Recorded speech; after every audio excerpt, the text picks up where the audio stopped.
முகுந்தன் முரளி.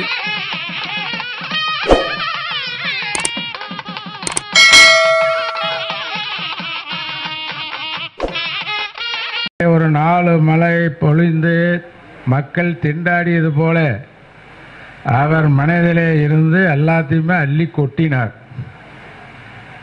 அதில் ராசிபுரம், ஹலோ ராசிபுரம் வாங்க சார், அங்கே கடைசியில் இருக்கிறவர்கள்லாம் கொஞ்சம் முன்னேறி வந்தீர்கள் என்றால் நமக்கு நல்ல முன்னேற்றமாக இருக்கும் பேசுவதற்கு.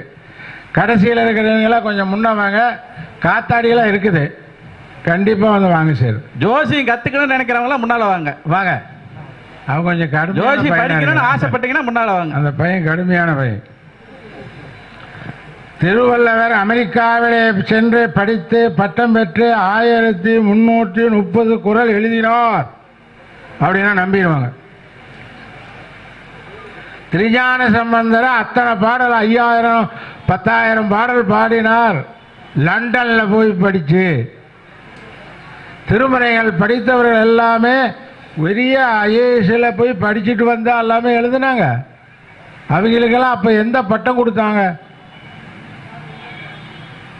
இந்த இந்தியாவில் இருக்கக்கூடிய நாட்டில் 56 தேசத்தில் தமிழ்நாட்டில் தான் சோதிடத்தினுடைய அதிகாரத்தை வல்லமை படைத்தவர்கள் எல்லாம் பாடினார்கள்.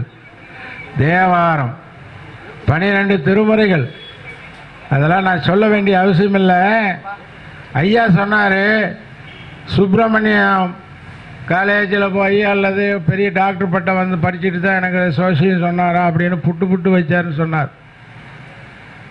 7 வயசில் தான் என்னை கொண்டு போய் சேர்த்துனாங்க. 5வது வரைக்கும் தான் படிக்க முடிஞ்சுது. மத்தியானம் எனக்கு சோறு கிடையாது. எங்கள் அம்மாயி வந்து இந்த பையன் நல்லா படிக்கிறானே சோறு இல்லையே அப்படின்னு சொல்லி மத்தியானம் ஒரு வேலைக்கு தொய்யல் கீரையை கடைத்து கடைன்னு கடைஞ்சி எனக்கு ஊத்துனாங்க. அதுதான் வந்துருச்சு நம்ம தெரியல சோசியம். பசி பட்டினி, சோறு ஒருவேளை சோறு கிடைச்சதுன்னா ராஜா அன்னைக்கு. அது பழைய கதை, நமக்கு வேண்டியதே இல்லை. அதனால 11 கரணத்தை நமது செக்ரட்டரி அவர்கள் அப்படியே ஆணித்தரமாக புட்டு வச்சாங்க. அதில் அவர் வந்து கொஞ்சம் குறைச்சிக்கிட்டார், நிறைய கொண்டு வந்தார், குறைச்சிக்கிட்டார். தேவைன்னா அது நம்ம கூட்டத்தில் மாதாந்திர கூட்டத்தில் அதை கக்கிடுவார்னு நினைக்கிறேன். என்னை பார்த்தாருனாவே பூராமே கக்கணும் இருப்பான்னு தான் நாங்கள் விடுவோம், முழுசாக விடாதுன்னு. அதில் எந்தெந்த கரணத்திற்கு நட்சத்திரங்கள் வருகிறது அப்படிங்கிறது கடைசியில் அவர் தொட்டு காட்டினார். ரேவதி நட்சத்திரம் யானை, பரணி யானை. அதே மாதிரி அவிட்டம் புரட்டாதி சிங்கம், உத்திரம் புலிக்கு வந்து அவர் சொன்னார் விசாகம் சித்திரை. உத்தரத்துக்கு சொன்னார் எருமை எருது. நாங்கள்லாம் சின்ன வயசில் பஞ்சாங்கத்தை பார்க்குற போது ஒரு பஞ்சாங்கத்தில் எருமை போடுவாங்க, இன்னொரு பஞ்சாங்கத்தில் எருது போடுவாங்க. என்னடா மாற்றி வருதுன்னா அந்த காலத்திலேயே உண்டு. அப்புறம் அதே மாதிரி அந்த காலத்திலேயே சகடிகரணத்துக்கு காகம் போடுவாங்க, இன்னொன்று கழுகும் போடுவாங்க. பாருங்கள், பத்திரைக்கரணத்துக்கு இன்றைக்கி நமது நரநாராயணன் வந்து பேசக்கூடிய வாய்ப்பு இருக்குமே. ஆனால் நான் கேட்கலாம்னு நினைச்சேன். பத்திரைக்கரணத்துக்கு ஒரு பஞ்சாங்கத்தில் நாயை போட்டான், இன்னொரு பஞ்சாங்கத்தில் குதிரையை போட்டான், இன்னொரு பஞ்சாங்கத்தில் கோழி போடுவான்னு பார்த்தேன், போடல. இப்படி வந்து காரணம் கேட்டால் அதில் வந்து அவங்க சமஸ்கிருதமாக இருக்கிறதுனால அந்த சொல்லெல்லாம் இன்னும் சமஸ்கிருதத்திலே தான் இருக்குது. அதனால் அவர்கள் அதை வைத்து நம்மையும் ஏமாற்றுகிறார். பஞ்சாங்கக்காரனே நம்மளை ஏமாற்றும் போது ஜோசிகாரன் ஏமாற்ற மாட்டானா? உங்களுக்கு என்னமோ ஒரு வருத்தத்தோட கேட்டீர்களே, இப்ப கேளுங்க, பதில் சொல்றீர்கள். என்னமா இருந்துச்சு இப்ப கேட்டீங்களா? என்னமா வரும்? ஆன்லைன்ல ஆன்லைன்ல கேட்டா ஜோதிடம் வருமா? ஆன்லைனில் கேட்டாலும் வரும், யூடியூப்பில் கேட்டாலும் வரும், வானொலியில் கேட்டாலும் வரும். காரணம் என்னன்னு கேட்டா, இப்போ நம்ம சொல்கிறோமில்ல, உனக்கு புதன் உச்சமாக இருக்கு, சோசியும் வரும். மிதுனம் கண்ணியில் சனி இருந்தால் சோசியம் வரும். மிதுனத்தில் கண்ணியில் சனி இருந்தால் சோசியம் வரும். எத்தனை விதம் சொல்லலாம் தெரியுமா? குரு செவ்வாய் சேர்ந்தா சோசி வரும். குரு சுக்கிரன் சேர்ந்தாங்கன்னா தர்க்க ஜோதிடத்தை பேசுவான். இப்போ ஒவ்வொருத்தர் சாமி இல்லைன்னு பேசுகிறான், ஒருத்தர் சாமி இருக்குதுன்னு பேசுகிறான். அவன் என்ன, அவனும் இந்த நாட்டில் பிறந்தவன் தானே. ஒருத்தன் ஜோசியத்தை ஒத்துக்கிறான், ஒருத்தன் ஜோசியத்தை ஒத்துக்கல.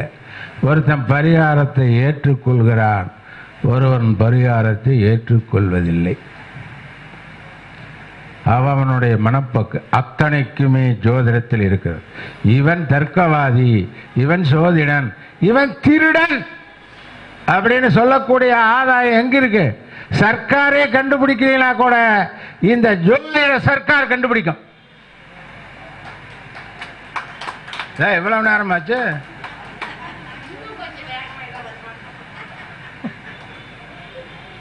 சீல்டு வாங்கினா ஜோசி பார்க்கலாமா? 45 ஆண்டுகளுக்கு முன் ஈரோட்டிலே இருந்து, மார்க்கெட்டிலிருந்து ஒரு அம்மா சோசியத்துக்கு வந்தது. கைரேகையில் நீ என்னமோ பெரிய கெட்டிக்காரனாம, என்னுடைய நிலை இப்போ எப்படி, அடுத்த நிலை என்ன, நான் வந்து கேட்குற கேள்விக்கு சரியான பதில் சொல்ல முடியுமா அப்படின்னு அந்த அம்மா கேட்டது. எத்தனை வருஷத்துக்கு முன்னாடி? அந்த இதே இடத்துல இதான புங்க மரத்துக்கு சோசியர் நான், அப்புறம் இந்தாண்ட கோணப்பிள்ளைங்க சோசியர். சோசியத்தில் நல்ல வல்லமையாக ஆக வேண்டும் என்று அப்பொழுது நம்ம ராசப்பனுடைய அப்பா கூட இருக்கிறார். அவர் ஒரு சோசியத்தை கூட்டிகிட்டு வந்து விட்டுட்டு போனா தான் அந்த சோசியத்தை பார்த்து சோறு தும்ப. மறக்க முடியுமா? பட்டினி கிடந்தால் மட்டுமே ஜோதிடம் வரும். பட்டினி கிடக்காமல் எவனுக்குமே சோசி வராது. அவமானப்பட்டால் சிறந்த சோசியம். 45 வருஷத்துக்கு முன்னாடி பார்த்தா அந்த அம்மாவுக்கு சொல்லது சொல்லலாமா? இப்ப இருக்குமா? அப்பவே அந்த அம்மாவுக்கு 45 வயசு இருக்கும், இப்ப 90 இருக்குமா? அதனால இப்ப சொல்லலாம், இல்லைன்னா வந்தா நம்மளெல்லாம் பேசாது. தாயே உங்க பேர் என்ன? என் பேரு ராணி. அப்படி ராணிங்கிற பேரே நான் வைக்கிறது இல்லையே. ஏன்? ராணினா எந்த பொண்ணுமே சொன்ன பேச்சு கேட்கறது இல்லை. நீங்க வந்து என்னன்னா, ஒரு பேர்லயே ராஜான்னு பேர் வச்சாலும் ராணின்னு பேர் வச்சாலும் அதுல ஏகப்பட்ட சிக்கல் இருக்கு. ஆக எழுத்தையே நாங்க நம்புறதில்லை. ஆவல எத்தனை பேர் இருந்தாலும் சரி, அது ஏகப்பட்ட சிக்கலை உருவாக்குது. ஆக பேரிலேயே நான் முதல் எழுத்துலேயே வச்சு ஜோசியம் சொன்னேன். ராணின்னு சொன்னோன்னே, அம்மா நீங்கள் கல்யாணம் பண்ணினது 2, உங்கள் கணவர் பிரிந்து விட்டார், மறு கணவர் உங்களை கல்யாணம் பண்ணிக்கொண்டு அவரும் பிரிந்து விட்டார், 3வது ஒருவர் உங்களை வந்து சேர்ந்து கொண்டு இருக்கிறார், அவர் உங்களுக்கு பகையாக இருந்து தற்போது வெடியெடுத்துக்கொள்ள வெட்டிப்பிடுவேன், இல்லைன்னா நீ ஓடி போயின்னு சொல்றார். அதை கேட்டுக்கொண்டு என்னிடம் வந்தா, இது உண்மையாக இருந்தா எனக்கு காசு கொடு, இல்லைன்னா நீ எந்திரிச்சு ஓடு. 45 ஆண்டுகளுக்கு முன்னாடி நான் உசுரோடு இருந்தால் சொன்னேன்னா அந்த அம்மா அருவாள் எடுத்துட்டு வந்து வெட்டிடு. சோதிடத்தில் எதை மறைக்க வேண்டுமோ அதை மறைக்க வேண்டும், எதை திறக்க வேண்டுமோ அதை திறக்கக்கூடிய வள்ளல் ராசிபுரம் மாணிக்கம் அவர்களுக்கு உண்டு.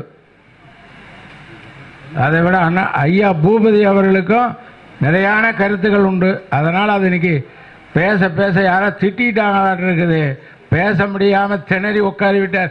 அவர் திணறுனா என்ன? இப்ப பாரு, எமனுக்கு தெரிஞ்ச ஒரு பையன் வரப்போறான். எங்க நாங்க இவனையெல்லாம் என்ன சொல்லுவான்? செல்ல பிள்ளைன்னு சொல்லுவான். ஆனா இவனுக்கு நான் எழுதிட்டு வந்திருக்கிற பாட்டை கேளு. கீரிப்பிள்ளை என்று கேள்விப்பட்டோம், செல்லப்பிள்ளை என்று கேள்விப்பட்டோம், தென்னை பிள்ளை என்று கேள்விப்பட்டோம், கிளிப்பிள்ளை என்று கூட கேள்விப்பட்டோம்.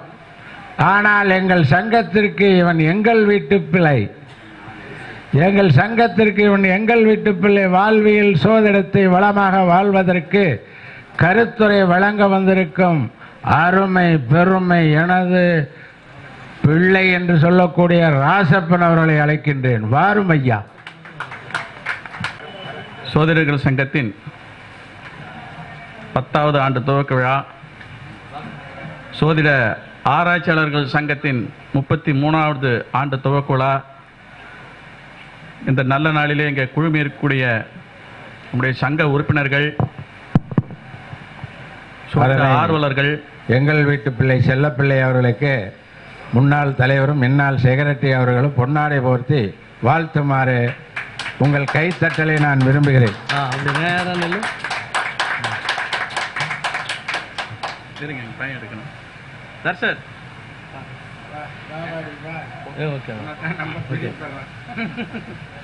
என்ன பெரிய பண்ற நான் தானே சொல்லிட்டீங்களா?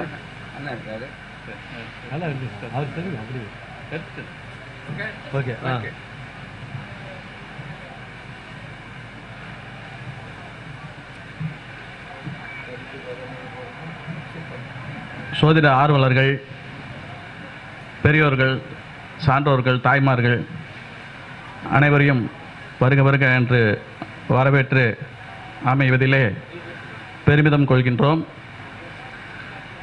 இந்த நிகழ்ச்சிக்காக அரும்பாடுபட்ட சங்க நிர்வாகிகள், நன்கொடை வேண்டி செல்லும்போது முகம் சுழிக்காமல் வாரி வழங்கிய வள்ளல் பெருமக்கள் அனைவருக்கும் இந்த நேரத்திலே நன்றி பாராட்ட கடமைப்பட்டிருக்கின்றோம். இந்த ஜோதிட சங்கத்திற்கு நிதி வழங்கக்கூடிய ஒரு அமைப்பு அப்படி என்றால் இங்கே இருக்கக்கூடிய உறுப்பினர்கள் மட்டுமே. ஆனாலும் இந்த கலைக்காக சோதிடம் அல்லாத ஒரு துறைகளில் இருந்து கொண்டும் நிதி வழங்கிய பெருமக்களை இந்த நேரத்திலே நினைவு கூற கடமைப்பட்டுள்ளோம். நம்முடைய ஆண்டு விழா பத்திரிகையிலே சோதிட புரவலர்கள் என்று நம்முடைய இந்த நிகழ்ச்சிக்கு வெளியிலிருந்து ஆதரவு கொடுக்கக்கூடிய நண்பர்கள் பெயர்களை பதிவிட்டுள்ளோம். திரு எஸ் சுப்பையா அவர்கள் தொழிலதிபர், கைலாசபதி அவர்கள் தொழிலதிபர், திரு சரவணன் அவர்கள் தொழிலதிபர், திரு சரவணன் அவர்கள், சீனிவாசன் அவர்கள், விஜயகுமார் அவர்கள், சக்திவேல் ராஜ்குமார் அவர்கள், முருகையன் அவர்கள், தனசேகரன் அவர்கள், தங்கவேல் அவர்கள், SKVT கோபால் அவர்கள், TK முருகேசன் அவர்கள், கலையரசன் அவர்கள், இன்னும் எண்ணற்ற நபர்கள் நம்முடைய இந்த கலை வளர வேண்டும் என்பதற்காக ஆதரவு கொடுத்து நம் தொழில் அல்லாத நபர்களும் இந்த நிகழ்ச்சிக்கு உறுதுணையாக இருக்கிறார்கள் என்பதை இந்த நேரத்தில் நான் நினைவு கூர்ந்து அவர்களுக்கும் நன்றி தெரிவித்துக் கொள்கின்றேன்.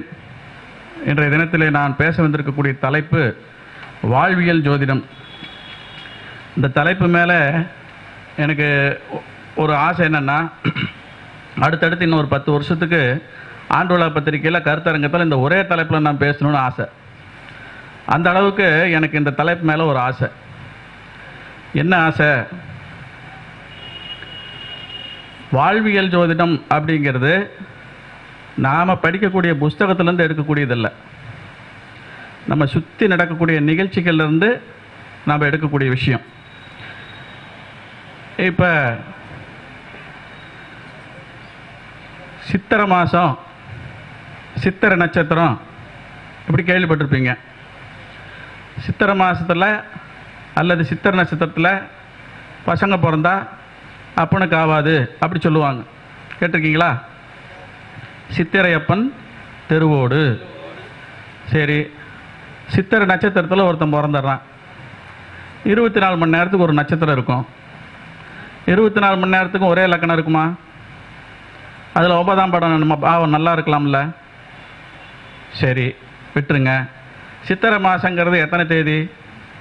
30 தேதி. 30 தேதி 30 நட்சத்திரம் வரும்ல. 30 நட்சத்திரத்துக்கு ஒரே பலனை சொல்ல முடியுமா? ஆனால் வாழ்வியல் ஜோதிடங்கிறது என்ன அப்படின்னா, நீ எத்தனை மணிக்கே பிறந்துட்டு போ, நீ எந்த தேதியிலே பிறந்துட்டு போ, சித்திரைன்னு சொல்லியாச்சு, அவ்வளோதான், அப்பனுக்கு ஆகாது. இது யார் சொன்னாங்கன்னு கேட்டால் பெரியவங்க சொன்னாங்க. எந்த பெரியவங்க சொன்னாங்க தெரியல. இப்படி காலங்காலமாக நம்ம ஒன்று பிடிச்சிக்கிட்டு வர்றோம். காலங்காலமாக அதாவது மூத்தோர் வாக்கு 3 மறை வாக்கும்பாங்க. பெரியவங்க சொல்றது வேதத்துக்கு சமானமா. நீங்க பாருங்க, அந்த சித்திரை மாசமா அந்த சித்திரை நசனமா பிறந்தது எல்லாம் அப்பனுக்கு சரியில்லாம தான் இருக்கும். அவன் என்ன லக்னமா இருந்தாலும் தைரியமா அடிக்கலாம். இதுக்கு என்ன நூலாதாரம் நமக்கு தேவையில்லை. முதலாவது சொன்னோம்னா சித்திரை மாசத்துல பிறந்தவங்களுக்கு மேசத்துல சூரியன் உச்சம், அதனால பைத்தியம் பிடிக்குது, புத்தி இல்லாமல் அலையலாம், அப்படி சொல்லலாம். ஆனால் நான் என்ன சொல்ல வரேன்னா, வாழ்வியல் ஜோதிடங்கிறத எப்படி எடுக்கணும். இப்போ ஒவ்வொரு நட்சத்திரமும் எடுத்துக்குவோம். அஸ்வினி நட்சத்திரம் எடுத்துக்கிறோம். அது வந்து நம்ம அஸ்வினி தேவர்களுக்கு வைத்தியம் பார்க்குறவங்க பிறந்த நட்சத்திரம் அப்படி சொல்கிறாங்க. அப்போ அஸ்வினி நட்சத்திரனாவே ஒரே வார்த்தையில் சொல்லக்கூடியது வைத்தியன். இது வந்து நம்ம சாதாரணமாக படிக்கிறது. அப்போ அஸ்வினி நட்சத்திரம் பிறக்கிறவங்க அப்பட்டு பேர் டாக்டர் ஆயிடுவாங்களா? ஆக மாட்டாங்க. ஆனால் இருந்தாலும் உங்கள் வீட்டில் யாராவது அஸ்வினி நட்சத்திரக்காரங்க இருந்தாங்கன்னா உங்களுக்கு தலைவலியோ காய்ச்சலோ இவைகையில் நீங்கள் மாத்திரை எடுத்து கொடுக்க சொல்லி தின்னு வாருங்க, சீக்கிரம் நல்லாயிரும். இவைகையில் ஒரு மருந்து பூசி சொல்லுங்க, சீக்கிரம் நல்லாயிரும். அப்போ அஸ்வினி நட்சத்திரம்னு சொன்னாவே மருத்துவர்.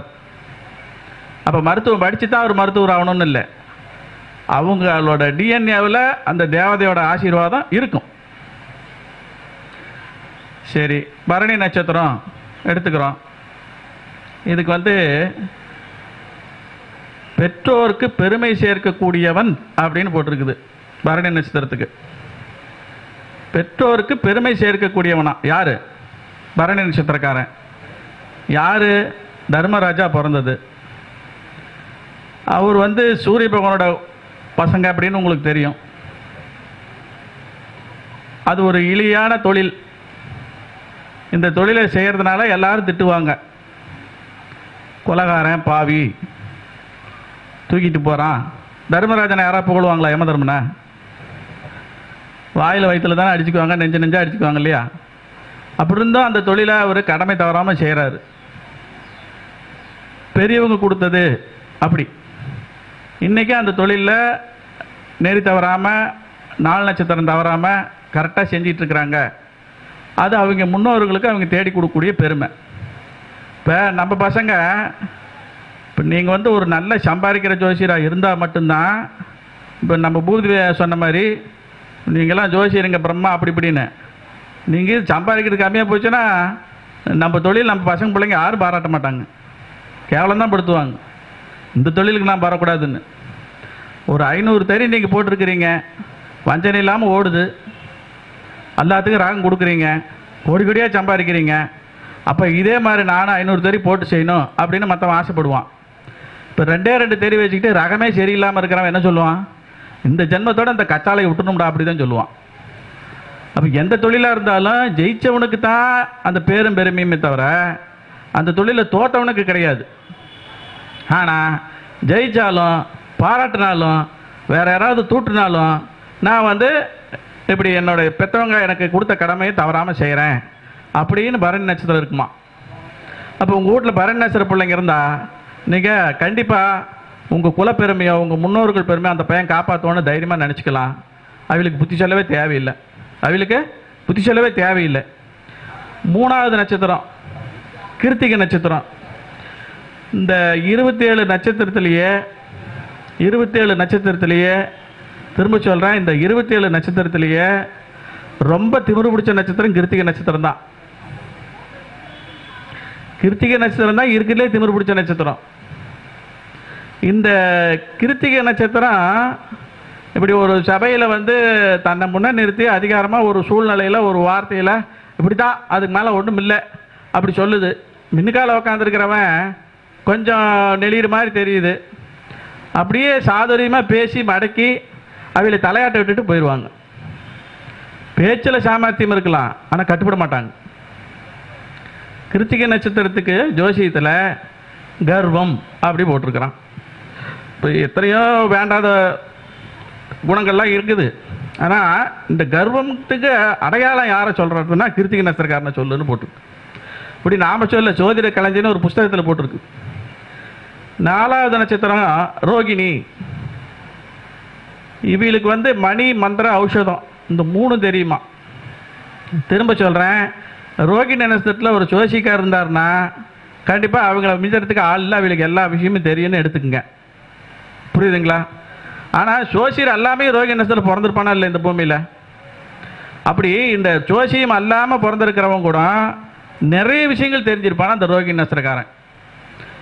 எந்த ஒரு ரோகிணி நட்சத்திரத்துக்கு அதாவது தத்துவ ஞானி அப்படின்னு அடமொழி கொடுக்கலாமா? அவன் படித்தவனா படிக்கலையா, ஃபீல்டு என்ன, அது தேவையில்லையா, அவனுக்கு தத்துவ ஞானி அப்படின்னு பட்டம் கொடுக்கலாமா? அதாவது இவனுக்கு அடையாளம் இப்படி சொல்லியிருக்கிறாங்க ரோகிணி நட்சத்திரத்துக்கு. எது ஒன்று ரோகிணி நட்சத்திரத்துக்கு பலம் அப்படின்னு நம்ம சொல்கிறோமா, அது ஒன்றே சில நேரத்தில் பலவீனமாயிரும். இந்த ரோகிணி நட்சத்திரத்தில் நாம் சாதாரணமாக வாழ்வியல் ஜோதிடத்தில் யாரை உதாரணமாக சொல்லுவோம்? கிருஷ்ண பரமாத்மா பிறந்தது, வாலி பிறந்தது, இப்படி ரோகிணி நட்சத்திரத்துக்கு நிறைய அடையாளம் சொல்லுவோம். இவங்களுக்கு ஒரு பிரச்சனை, ஒரு சாபத்தீடு என்னென்னா, இவங்களுக்கு வந்து அத்தை வழியில் மாமா வழியில் சொந்தத்தில் அனாமத்து சொத்து வரும். ஆனால் ஜென்மத்துக்கு அவங்க அதில் போய் உட்காரக்கூடாது. உட்காந்துட்டாங்கன்னா அவங்களுக்கு பிரம்மகத்தி அதுதான்.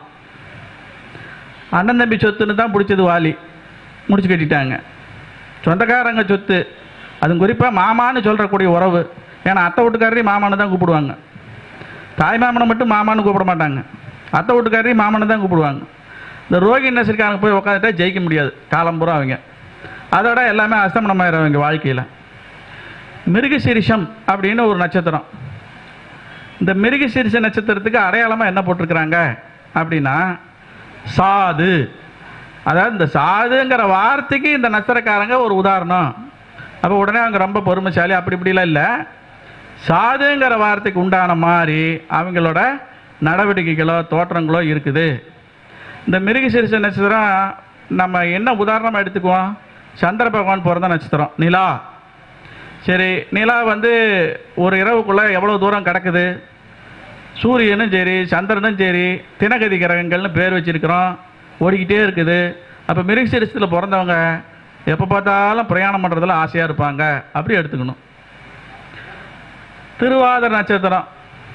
திருவாதிரை நட்சத்திரம் அப்படின்னு சொன்னால் என்னென்ன எழுதியிருக்குது அப்படின்னா ஸ்திரீ லோலன் அப்படின்னு போட்டிருக்குது. திருவாதிரை நட்சத்திரத்துக்கு அப்படி அடையாளப்படுத்தி இருக்குது. சரி, இவங்க வந்து லேடிஸ் வீக்னஸ் இருக்கிறவங்க அப்படி நாம் நினச்சிக்குவோம். திருவாதிரை நட்சத்திரத்தில் ஆறு பிறந்தா நாம் சிவபெருமானை சொல்கிறோம், அதான் ருத்ரன். அப்படி இவர் என்ன ஸ்திரீ லோலனா? இல்லை. ஆனால் இந்த அடமொழி இவங்க ஏன் கொடுத்தாங்க? காரணம் இல்லாமல் இல்லை.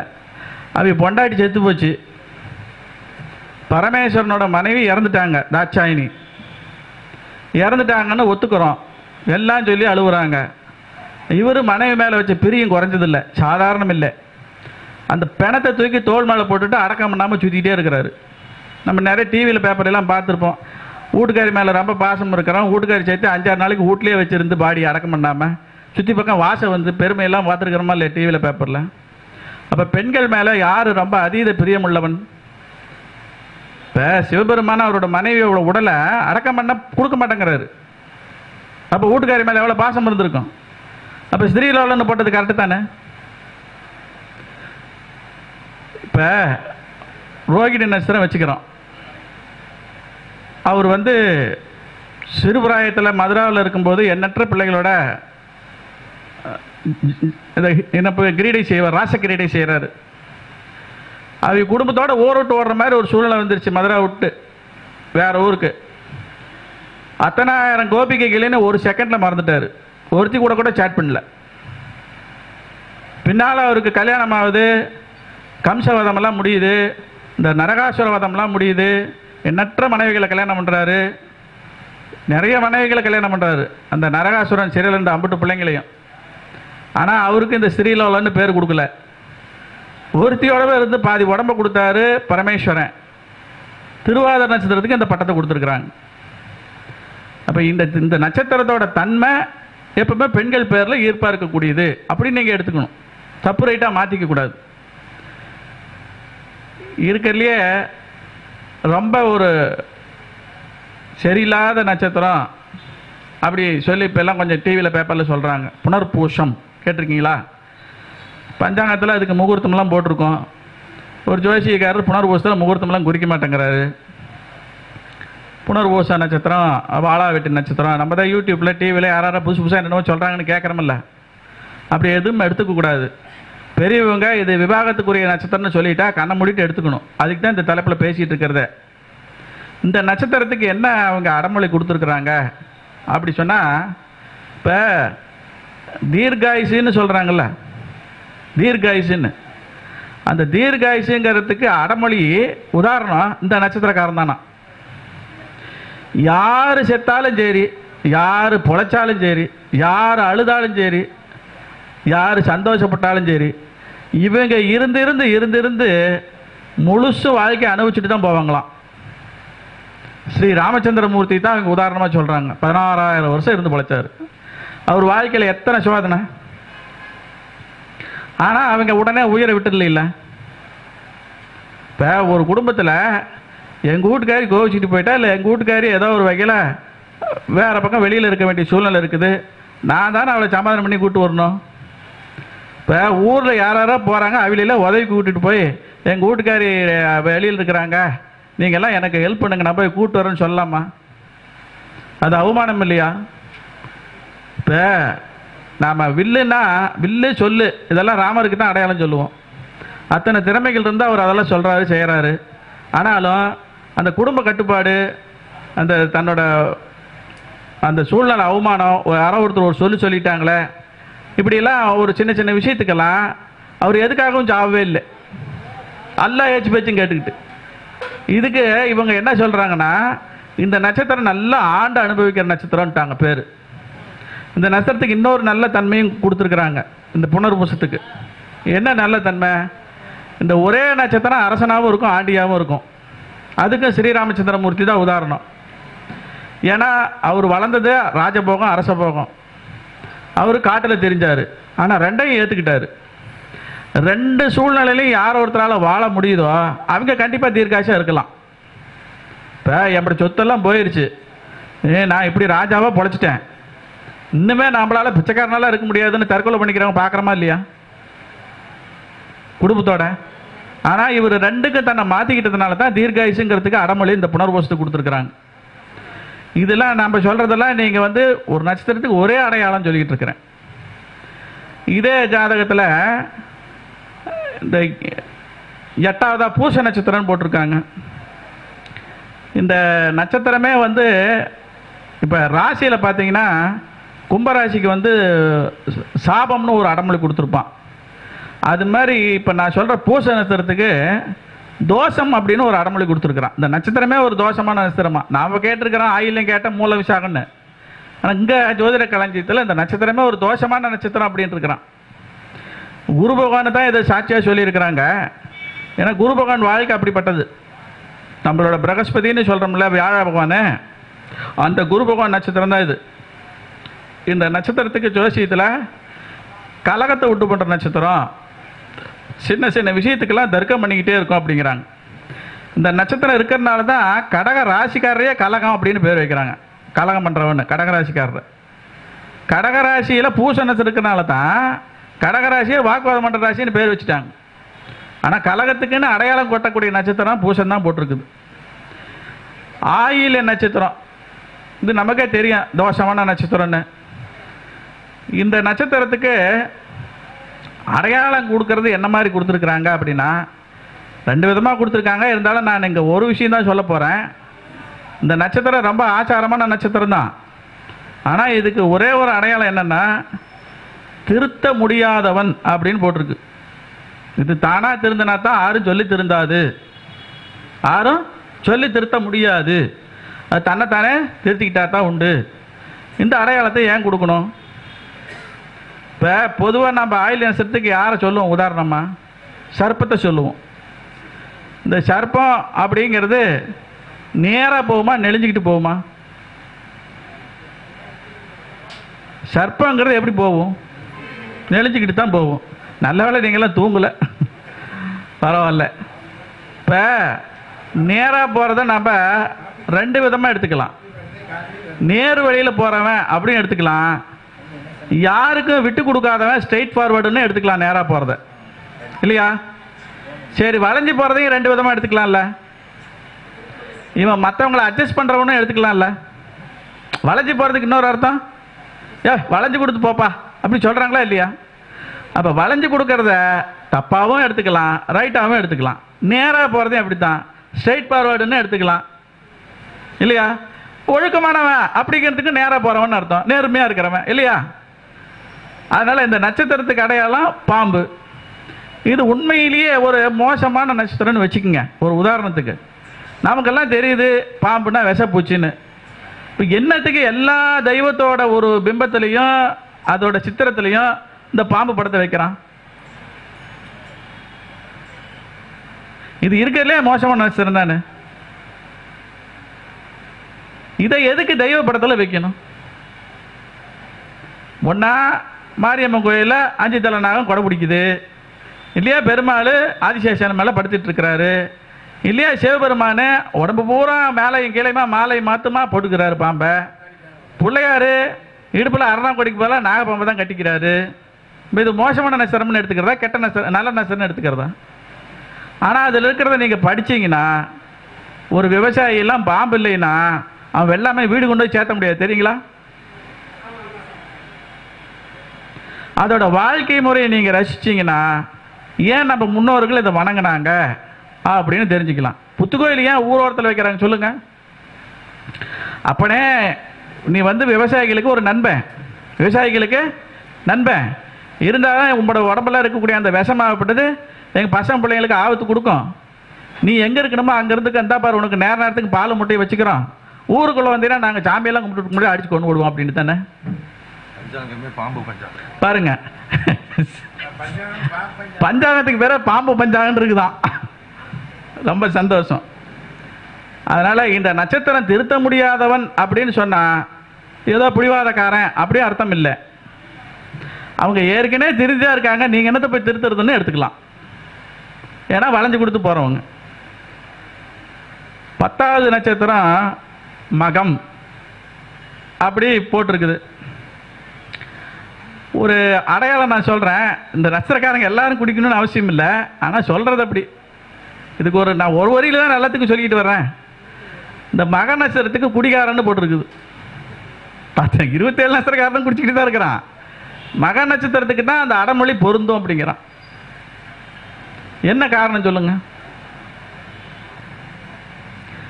ஒரு சின்ன உதாரணம் சொல்கிறேன். இப்போ மக நட்சத்திரங்கிறது எந்த கிரகத்தோட நட்சத்திரம்? சரி, கேது பகவான் என்ன உருவம்? கேதுங்கிறது என்ன? சர்ப்பமா பாம்புன்னு எடுத்துக்கலாமா? ராய் கேதுன்னா பாம்புன்னு தானே எடுத்துக்கிறோம். சரி, மக நட்சத்திரத்துக்கு முன்னால நட்சத்திரம் என்ன? இல்லையா? அதுக்கு என்னன்னு கொடுத்துருக்குறான்? சர்ப்பம்னு. அதுக்கு அடுத்த நட்சத்திரம் பூரான்னு கொடுத்துருக்குறோம்ல, முன்னாலையும் பின்னாலையும். இப்போ இதில் பாருங்கள், ஒரு முக்கியமான சமாச்சாரம். இந்த 3 நட்சத்திரத்தையும் நான் சொல்கிறது ஞாபகம் வச்சுங்க. இந்த ஆயிலி நட்சத்திரக்காரங்க இருக்கிறாங்க இல்லைங்க, அவங்க சாப்பிடையில் பாருங்கள், ஒரு பொரியல், ஒரு கூட்டு, ஒரு குழம்பு இப்படி எல்லாம் வைக்கிறோமில்ல, அது ஒன்று ஒன்று தனியாக எடுத்து சாப்பிட்டு இது என்ன ருசின்னு பார்க்க மாட்டாங்க. இது எல்லாத்தையும் ஒன்றா பேசிஞ்சு சாப்பிடுவாங்க ஆயிலி நட்சத்திரக்காரங்க. பார்த்துருக்கீங்களா? அது ஒரு கலவையான டேஸ்ட் வரும். இந்த மக நட்சத்திரம் இருக்கு பாருங்க, இந்த மக நட்சத்திரம் அடுத்த நட்சத்திரம் பக்கத்து நட்சத்திரம். இது நானாக கொடுக்குற உதாரணம். இந்த உதாரணம் இதெல்லாம் புஸ்தகத்தில் இருக்காது, இது என் கற்பனைக்கு வந்தது. அதனால நான் சொல்கிறேன். நான் வாழ்வியல் ஜோதிடத்தில் ஏன் கற்பனையெல்லாம் சேர்த்துறேன் அப்படின்னு புரிஞ்சுக்குங்க. நீங்கள் இந்த இப்போ நமக்கு இந்த ஒரு நடராஜன் ஒருத்தர் புஸ்தகம் எழுதினார் இல்லைங்க, அந்த புஸ்தகத்து பேர் என்னங்க? விஜய் சிஸ்டம், விசித்திர ஜோதிடம். அதில் பார்த்தீங்கன்னா எவ்வளவு கற்பனை ஓடி இருந்தால் அவங்க அந்த உதாரணம்லாம் காரகத்துவம்லாம் எடுக்க முடியும். நினச்சி பாருங்க. விஜய் சிஸ்டத்தில் பார்த்துருக்கீங்கல்ல, அத்தனை உதாரணம் உங்களால் கண்டுபிடிக்க முடியுமா? அப்போ இந்த புராணமோ சாஸ்திரமோ இந்த ஒவ்வொரு நட்சத்திரத்துக்கும் அவங்க ஈடு கொடுத்து அதை அது மேலே அப்ளை பண்ணி பார்க்கட்டி தான் அவ்வளோ உதாரணம் வருது. அப்போ நீங்கள் அப்படி அப்ளை பண்ணக்கூடாது. நீங்கள் இல்லாத 2-1 உதாரணம் எடுக்க வேண்டாம். நம்மளை சுற்றி நடக்கிறதுல எடுக்கிற உதாரணம் தான் நான் இப்போ பேசிகிட்டு இருக்கிறேன். இந்த ஆயிலி நட்சத்திரம் இப்படி சோத்தோட எல்லாத்தையும் கலந்து திங்குது. பக்கத்தில் இருக்கிற மக நட்சத்திரம் இப்போ தான் ஐஸ்கிரீம் சாப்பிட்டுச்சு. சாப்பிட்டு பக்கத்திலே பார்க்குறோம், அங்கே பாதாம்பால் வச்சுருக்கிறாங்க, அதையும் குடிக்கும். இப்போ தான் ஐஸ்கிரீம் சாப்பிட்டுச்சு, ஐஸ்கிரீம் சாப்பிட்டுட்டு பாதாம்பால் சூடா, இதில் ஏதாவது ஒன்று அந்த உடம்புக்குள்ள தங்குமா? இது வந்து குளிர்ச்சி, இது சூடு, இதையும் விடல அதையும் விடல. இது மக நட்சத்திரம். இங்கே பாருங்க, நல்ல உதாரணம் ஞாபகம் வச்சுங்க. ஆமாம், அது முன்னாலே சோத்திலே தயிர் சாப்பிட்டுட்டு தான் வெளியே வருது. பந்தி பரிமாறி சோறெல்லாம் நல்லா எல்லா ஐட்டமும் தின்னு போட்டு தான் வெளியே வருது. அதுக்கப்புறம் தான் பீடாவும் சாப்பிடுது, அதுக்கப்புறம் ஐஸ்கிரீம் சாப்பிடுது, அதுக்கப்புறம் பாதாம் பால் சாப்பிடுது, இப்படி கலந்து சாப்பிடுது. ஆனால் நல்லா ஞாபகம் வச்சுங்க, நான் சொல்றது கலந்து சாப்பிட்றது ஆயிலும்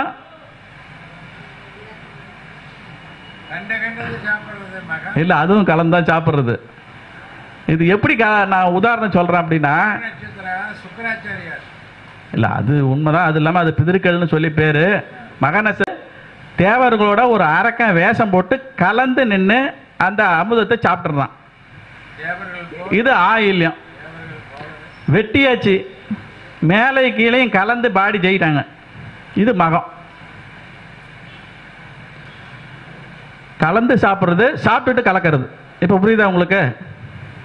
கலந்து சாப்பிட்றது ஆயில்யம், சாப்பிட்டுட்டு கலக்கிறது, எல்லாம் உள்ளேயே ஒன்றுக்கு மேலே ஒன்று. இது மகம். புரியுதுங்களா? பூர நட்சத்திரமும் சொல்கிறேன். பார்வதி நட்சத்திரம் அப்படின்னு பேர் பூரத்துக்கு. இந்த பூர நட்சத்திரத்துக்கு உலக புகழ் நட்சத்திரம் அப்படின்னு அடமொழி கொடுத்துருக்குறாங்க. உலக புகழாம். அவங்க வீட்டில் இருந்தாங்கன்னா குறைஞ்சபட்சம் அவங்க வீட்டில் அவங்க ரொம்ப மெச்சத்தக்கவங்களாக இருப்பாங்க, இல்லை அந்த ஊருக்கு மெச்சத்தக்கவங்களாக இருக்காங்க, அந்த நாட்டுக்கு மெச்சத்தக்கவங்களாக இருக்காங்க. நமக்கு தெரிஞ்ச ஜெயலலிதா பிறந்த நட்சத்திரம் இப்படி எதுதான் காரணம் சொல்லலாம். ஆனால் இந்த நட்சத்திரம் வந்து அதை மகம் இல்லை பூரம், மகன் ஜெகமாலும் அப்படின்னு சொல்லி சொல்கிறாங்க இல்லையா? சிங்கத்துக்கு எல்லாரும் அடிபணிஞ்சாகணும்னா அந்த உதாரணத்தை இங்கே எடுக்க வேண்டாம். நான் பூரத்துக்கு பேசிகிட்டு இருக்கிறேன், மறந்து வந்துருச்சு. இது உலக புகழ் நட்சத்திரம் அப்படின்னு சொல்லி, இதுக்கு ஒரே ஒரு உதாரணம் தான் நான் ஈஸியாக உங்களுக்கு சொல்கிறது. ஜெகத் சக்தி மயம் அப்படின்னு பேர். நீங்கள் கேள்விப்பட்டிருப்பீங்க, சிவமயம் சக்தி மயம்னு இல்லையா? பூர நட்சத்திரம் பார்வதி பிறந்த நட்சத்திரம். இந்த உலகமே அம்பாளோட தான் அப்படிங்கிறதுக்காக இது உலக புகழ் நட்சத்திரம் அப்படி பேர் வச்சுருக்காங்க. உண்மையிலேயே பூர நட்சத்திரத்தில் உங்கள் வீட்டில் பசங்க பிள்ளைங்க இருந்துச்சுன்னா பெரிய அளவில் பிரபலமாகும்.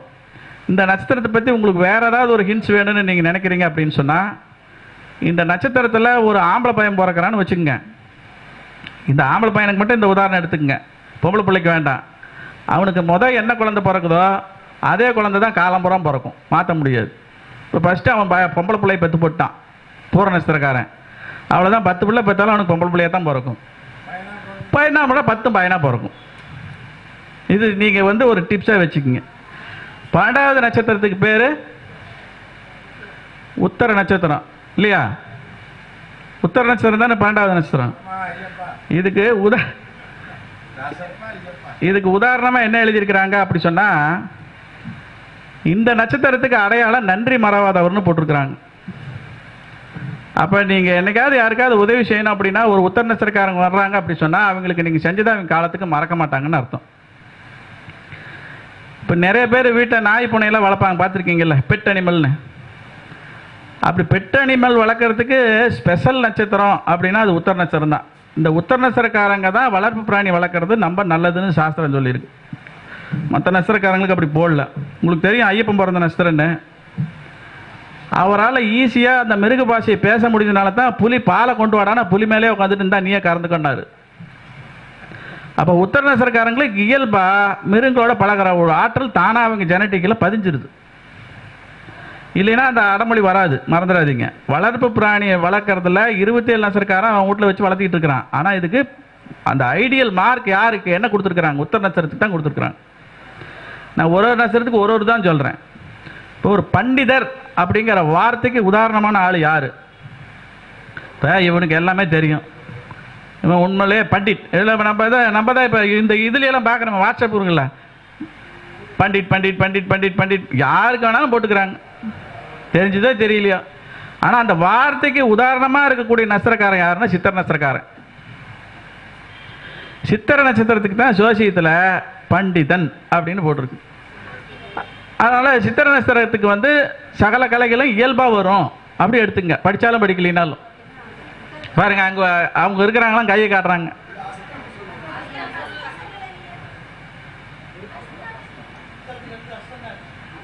இப்போ நாம் வந்து பண்டிதன்னு சொன்னது அஸ்தநஸ்திரத்துக்கு தான்.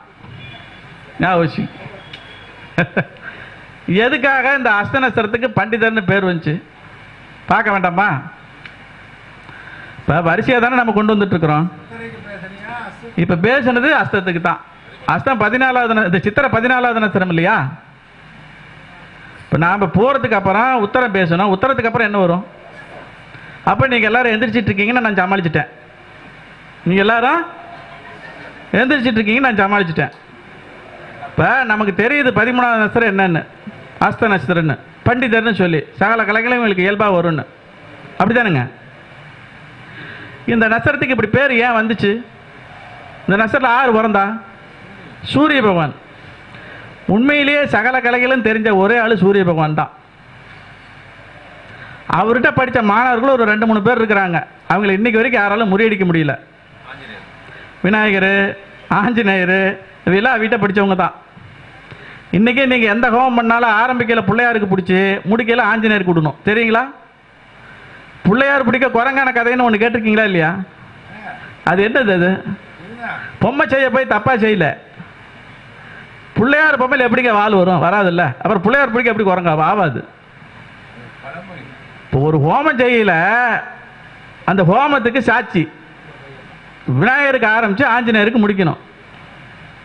இது 2 பேரும் சூரிய பகவான்கிட்ட படித்தவங்க. இன்னொரு உதாரணம் சொல்கிறேன். நான் இப்போ படிப்பு கடவுள்னு யாரை சொல்கிறோம்? சரஸ்வதி சொல்கிறோம். சரி, சரஸ்வதி என்ன நட்சத்திரம்? அஸ்வினி நட்சத்திரம். இந்த அஸ்வினி நட்சத்திரம் எல்லாரும் கும்பிட்றதுக்கு லாய்க்கா?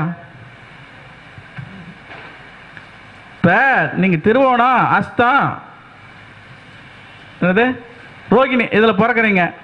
இப்போ நீங்கள் அஸ்வினி நட்சத்திரத்தில் வழிபாடு செய்ய முடியுமா? செய்யலாம். அதுக்கு ஒரு வழித்தடம் சொல்லித்தரோம்.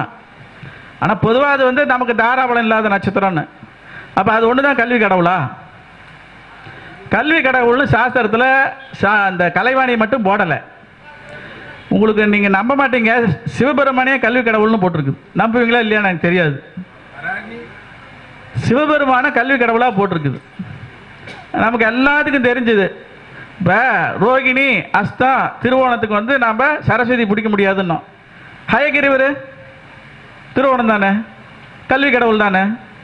அப்படி பகவான் வந்து 27 நட்சத்திரத்துக்கு வரம் கொடுக்க தயார். நாம் தெரிஞ்சுக்கிட்டு பிடிக்கணும் கரெக்டாக உபாசனை. ஒரு இடத்துல மட்டும் நமக்கு வேண்டியது இல்லை, எல்லா பக்கமும் இருக்குது நமக்கு வேண்டியது. நமக்கு எந்த இடத்துல இருக்கிறோம் அங்கே போய் நம்ம அதை கரெக்டாக பிடிச்சி தோண்டி எடுத்துக்கிட்டா ஜெயிச்சிக்கலாம். இப்போ உங்களுக்கு அஸ்த நட்சத்திரத்துக்கு இதுக்கு மேலே உதாரணம் தேவையில்லைன்னு நினைக்கிறேன். சரி, அடுத்து 14வது நட்சத்திரம் சித்திரை. 14வது நட்சத்திரத்துக்கு ஒரு அடையாளம் என்ன போட்டிருக்குன்னா, ஏற்கனவே நான் மிருகசீரிஷ நட்சத்திரம் சொன்னது இந்த இடத்துல ஞாபகப்படுத்துகிறேன். பிரயாணம் போகிறதுல அவங்க ரொம்ப ஆசைப்படுவாங்கன்னு சொன்னேன். ஞாபகம் இருக்குங்களா? நிலாவோட நட்சத்திரம்னு. மிருகசீரிஷம், சித்திரை, அவிட்டம் இது எல்லாமே சுத்தரம் தான், 3மே. ஆனால் இருந்தாலும் முழுமையாக ஊர் சுற்றி நட்சத்திரம் அப்படி சொன்னால் அதுக்கு சித்திரை தான் போட்டிருக்கிறாங்க. இந்த நட்சத்திரம் தான் உண்மையான நாணயஸ்தன் அப்படின்னு போட்டிருக்கிறாங்க. இவங்களை நம்பி விட்டுட்டு போனீங்கன்னா எப்போ வேணாலும் வந்து வாங்கிக்கலாம், ஏமாற்ற மாட்டாங்க சித்திரை நட்சத்திரக்காரங்க. ஞாபகம் வச்சுங்க. இந்த நட்சத்திரத்தில் கன்னி ராசியில் வர்றவங்களுக்கு கொஞ்சம் தரித்திரம் வரும் வாழ்க்கையில், இதே நட்சத்திரம். ஆனால் துலா ராசியில் வர்றவங்களுக்கு தரித்திரம் வராது. இந்த கோபக்காரங்க அப்படி சொல்லுவாங்க, கேட்டிருக்கீங்களா? செவ்வாவோட நட்சத்திரம் எல்லாம் கோபக்காரங்க அப்படின்னு. இந்த மிருகசீரிஷம், சித்திரா விட்டெல்லாம் செவ்வாய் போர் வீரன், சண்டைக்காரன் அப்படின்னு. ஆனால் உண்மையிலே இந்த நட்சத்திரக்காரங்களாம் கோவப்பட மாட்டாங்க. நீங்கள் பாருங்கள், இப்போ இங்கே கோவப்படுவாங்க, அது வேற. இப்போ எல்லாரும் ஜோத்தில் உப்பு போட்டுச்சுன்னா ஏதாவது ஒரு நேரத்தில் கோவம் வர்றது தான். ஆனால் கோவத்துக்கு அடையாளமாக இவங்கள போடலை. 15வது நட்சத்திரம்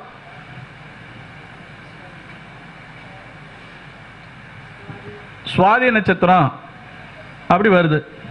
இந்த நட்சத்திரத்தை பேசுறதுக்கு முன்னால் நான் வந்து இன்னொரு முக்கியமான விஷயத்த சொல்கிறேன். இப்போ பாதியில் நிற்கிறோம் இல்லையா? இப்போ நம்ம நடுப்பகுதியில் நிற்கிறோம் இல்லைங்க. அதில் ரொம்ப ஒரு முக்கியமான ஒரு 2-3 விஷயத்த சொல்கிறேன். இப்போ நாம் பார்க்குறது, இந்த இப்போ ஆன்லைன் கிளாஸில் படிக்கிறதுல எல்லாம் ஒரு விஷயம் சொல்லி தருவோம் உங்களுக்கு. புதனோட ராகு சேர்க்க நீங்கள் வந்து இந்த தசாபத்தில் திருப்பதிக்கு போகக்கூடாது. உங்கள் ஜாதகத்தில் புதன ராகம் சேர்ந்துருக்குது, நீங்கள் காலம்புற திருப்பதி ஏழுமலையான கும்பிடக்கூடாது. இப்போ நானே சொன்னேன், என்னது ரோகிணி அஸ்தம் திருவோணத்துக்கெல்லாம் சரஸ்வதி கும்பிடக்கூடாது இப்படிலாம் சொல்கிறேன்னா? இப்படிலாம் வருது அங்கே இதில் புதுசு புதுசாக. இப்போ இந்த சாமியை கும்பிட்டா உங்களுக்கு சரி வராது அப்படின்னு. இப்படியெல்லாம் வந்து சோசியத்தில் இதை செய்யணும் இதை செய்யக்கூடாதுன்னு எழுதலை. இது எங்கே நம்ம படித்தோம்? ஒரு சின்ன உதாரணம்.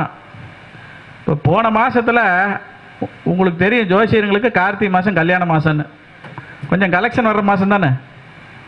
யார் ஜோசியத்தை இங்கே முழு நேரமாக செய்கிறீங்க? இங்கே யாரும் முழு நேரமாக ஜோசியம் பார்க்குறதே இல்லையா? சந்தோஷம். கார்த்திகை மாதம் நமக்கு கல்யாண மாதமா இல்லையா? கொஞ்சம் தொழில் பார்க்குற மாதம் தானே. போன மாதம்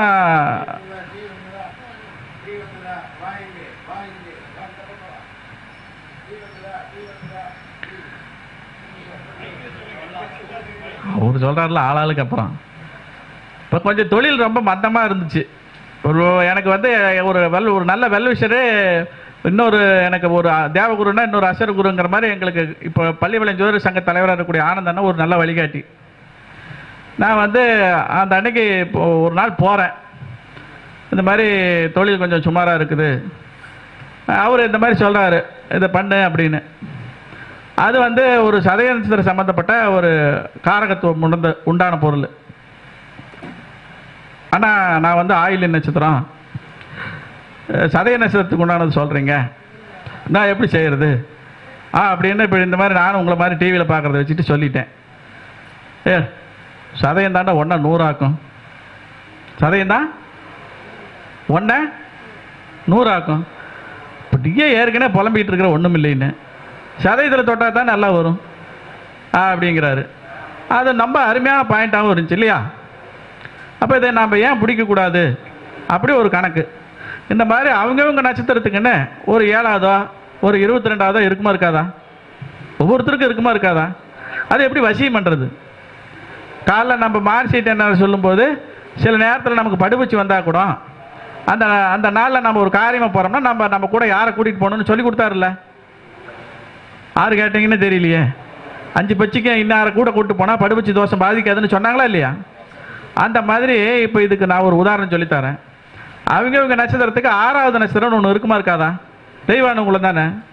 உங்களுக்கு எந்த ஒரு தேவதையை வசியம் பண்ண முடியல, அல்லது அது நம்ம கூட இருந்தால் சில சங்கடங்களையும் சேர்த்து கொடுக்கும், நல்லதையும் செய்யும், அதுக்குண்டான தன்மைன்னு ஒன்று இருக்கும். இப்போ சதயம்னா ஒன்றா 100 ஆக்குறதுன்னு அது நமக்கு ஆகாமையும் போகுதில்ல. அப்படி அந்த பாதிப்புகளை குறைக்கிறதுக்கு இந்த 6ஆவது நட்சத்திரத்தை அன்னைக்கு உங்களோட 7ஆவது நட்சத்திர தேவதைகளுக்கு பாலாபிஷேகம் பண்ணுங்க, அவ்வளோதான், வசியமாயிரும். நீங்கள் அந்த தெய்வத்தை வழிபடலாம். நீங்கள் போகிற அன்னைக்கு உங்களோட தெய்வானுகுல நட்சத்திரம், அந்த நட்சத்திரத்துக்கு வதை நட்சத்திரம் சம்பத்தை கொடுக்கும் இல்லையா? இப்போ அந்த நட்சத்திரத்துக்கு 7ஆவது நட்சத்திரம் சம்பத்தை கொடுக்கும். நீங்கள் பண்ணுறது பாலாபிஷேகம், அதுக்கு என்ன தன்மை? பால் ஊத்த நேரத்துக்கு பாதகம் நினைக்கக்கூடாது, அப்படித்தானே? இப்படி இப்போ ஒருத்தருக்கு கல்வி சம்பந்தமாக நீங்கள் ஒரு ஆலோசனை சொல்கிறீங்க, இப்படி சரஸ்வதியை வழிபட வேண்டி சொல்லுது. அப்போ நம்ம அவங்க நட்சத்திரத்துக்கு எப்படி ரெக்கமெண்ட் பண்ணுறது? நீ கும்பிடாதான்னு சொன்னால் அது ஒரு பாவம். இப்படி கும்பிட்டு அட இதுவும் இருக்குது, இதை விட இதுவும் இருக்குது, உனக்கு எது பிடிக்குதோ அதை செஞ்சுக்கோ, அப்படி என்ன நீங்கள் ஆப்ஷன் கொடுக்கக்கூடாது.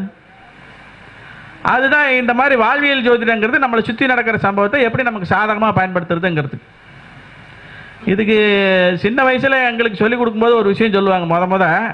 அதை முகூர்த்தம் குறிக்கையில் சோசியம் சொல்லிக் கொடுக்கும்போது, இப்போ ஒரு நாள் அது நல்ல நாள் சுப முகூர்த்தம்னு பஞ்சாங்கத்தில் இருக்குது, 24 மணி நேரமும் 60 நாளைக்கு சித்த யோகம்னு எழுதியிருக்கு. அப்போ அன்னைக்கு யாரும் சாவ மாட்டாங்களான்னு கேட்குறாங்க. சித்த யோகம் தான் எழுதியிருக்கு, அன்னைக்கு யாரும் சாவ மாட்டாங்களா? அன்னைக்கு காலையில் புதன்கிழமை 9 to 10 சுப முகூர்த்தம், ஒருத்தன் தாலி கட்டுறான், அந்த நேரத்துக்கு ஒருத்தனுக்கு பொண்டாட்டி செத்து போகுது. ஒருத்தன் தாலி கட்டுறான், அந்த நேரத்தில் ஒருத்தனுக்கு பொண்டாட்டி செத்து போகுது. இப்போ இதில் யாருக்கு இது சுப முகூர்த்தம்?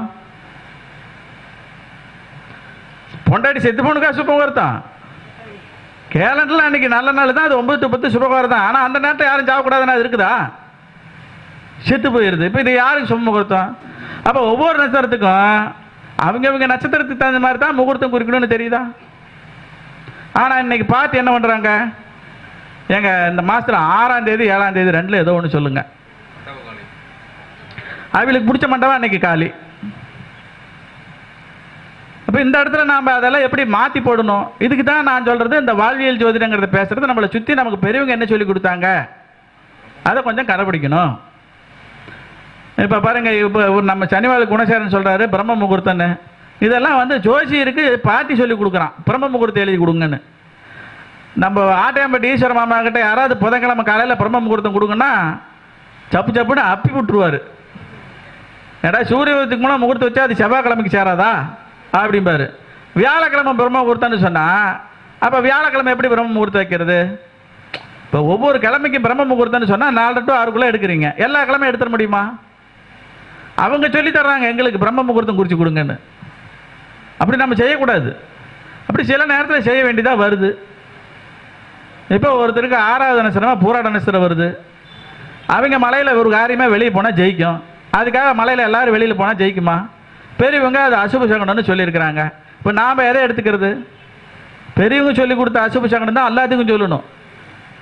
ஒரு சிலருக்கு விதியும் உண்டு விதிவிலக்கும் உண்டுங்கும் போது இவன் வந்து நம்மள்கிட்ட கேட்குறான், ஆனால் அர்ஜென்ட்டுனா போப்போ ஒன்றும் உனக்கு பிரச்சனை இல்லை, அவனுக்கு அது பிரச்சனை இல்லை.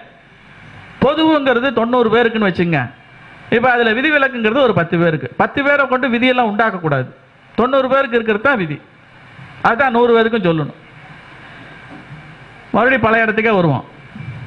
சுவாதி நட்சத்திரத்தை பற்றி தானே பேசிக்கிட்டு இருந்தோம். எங்கே போயிட்டு வந்தோம்? சதய நட்சத்திரத்துக்கு போயிட்டு வந்தோம்.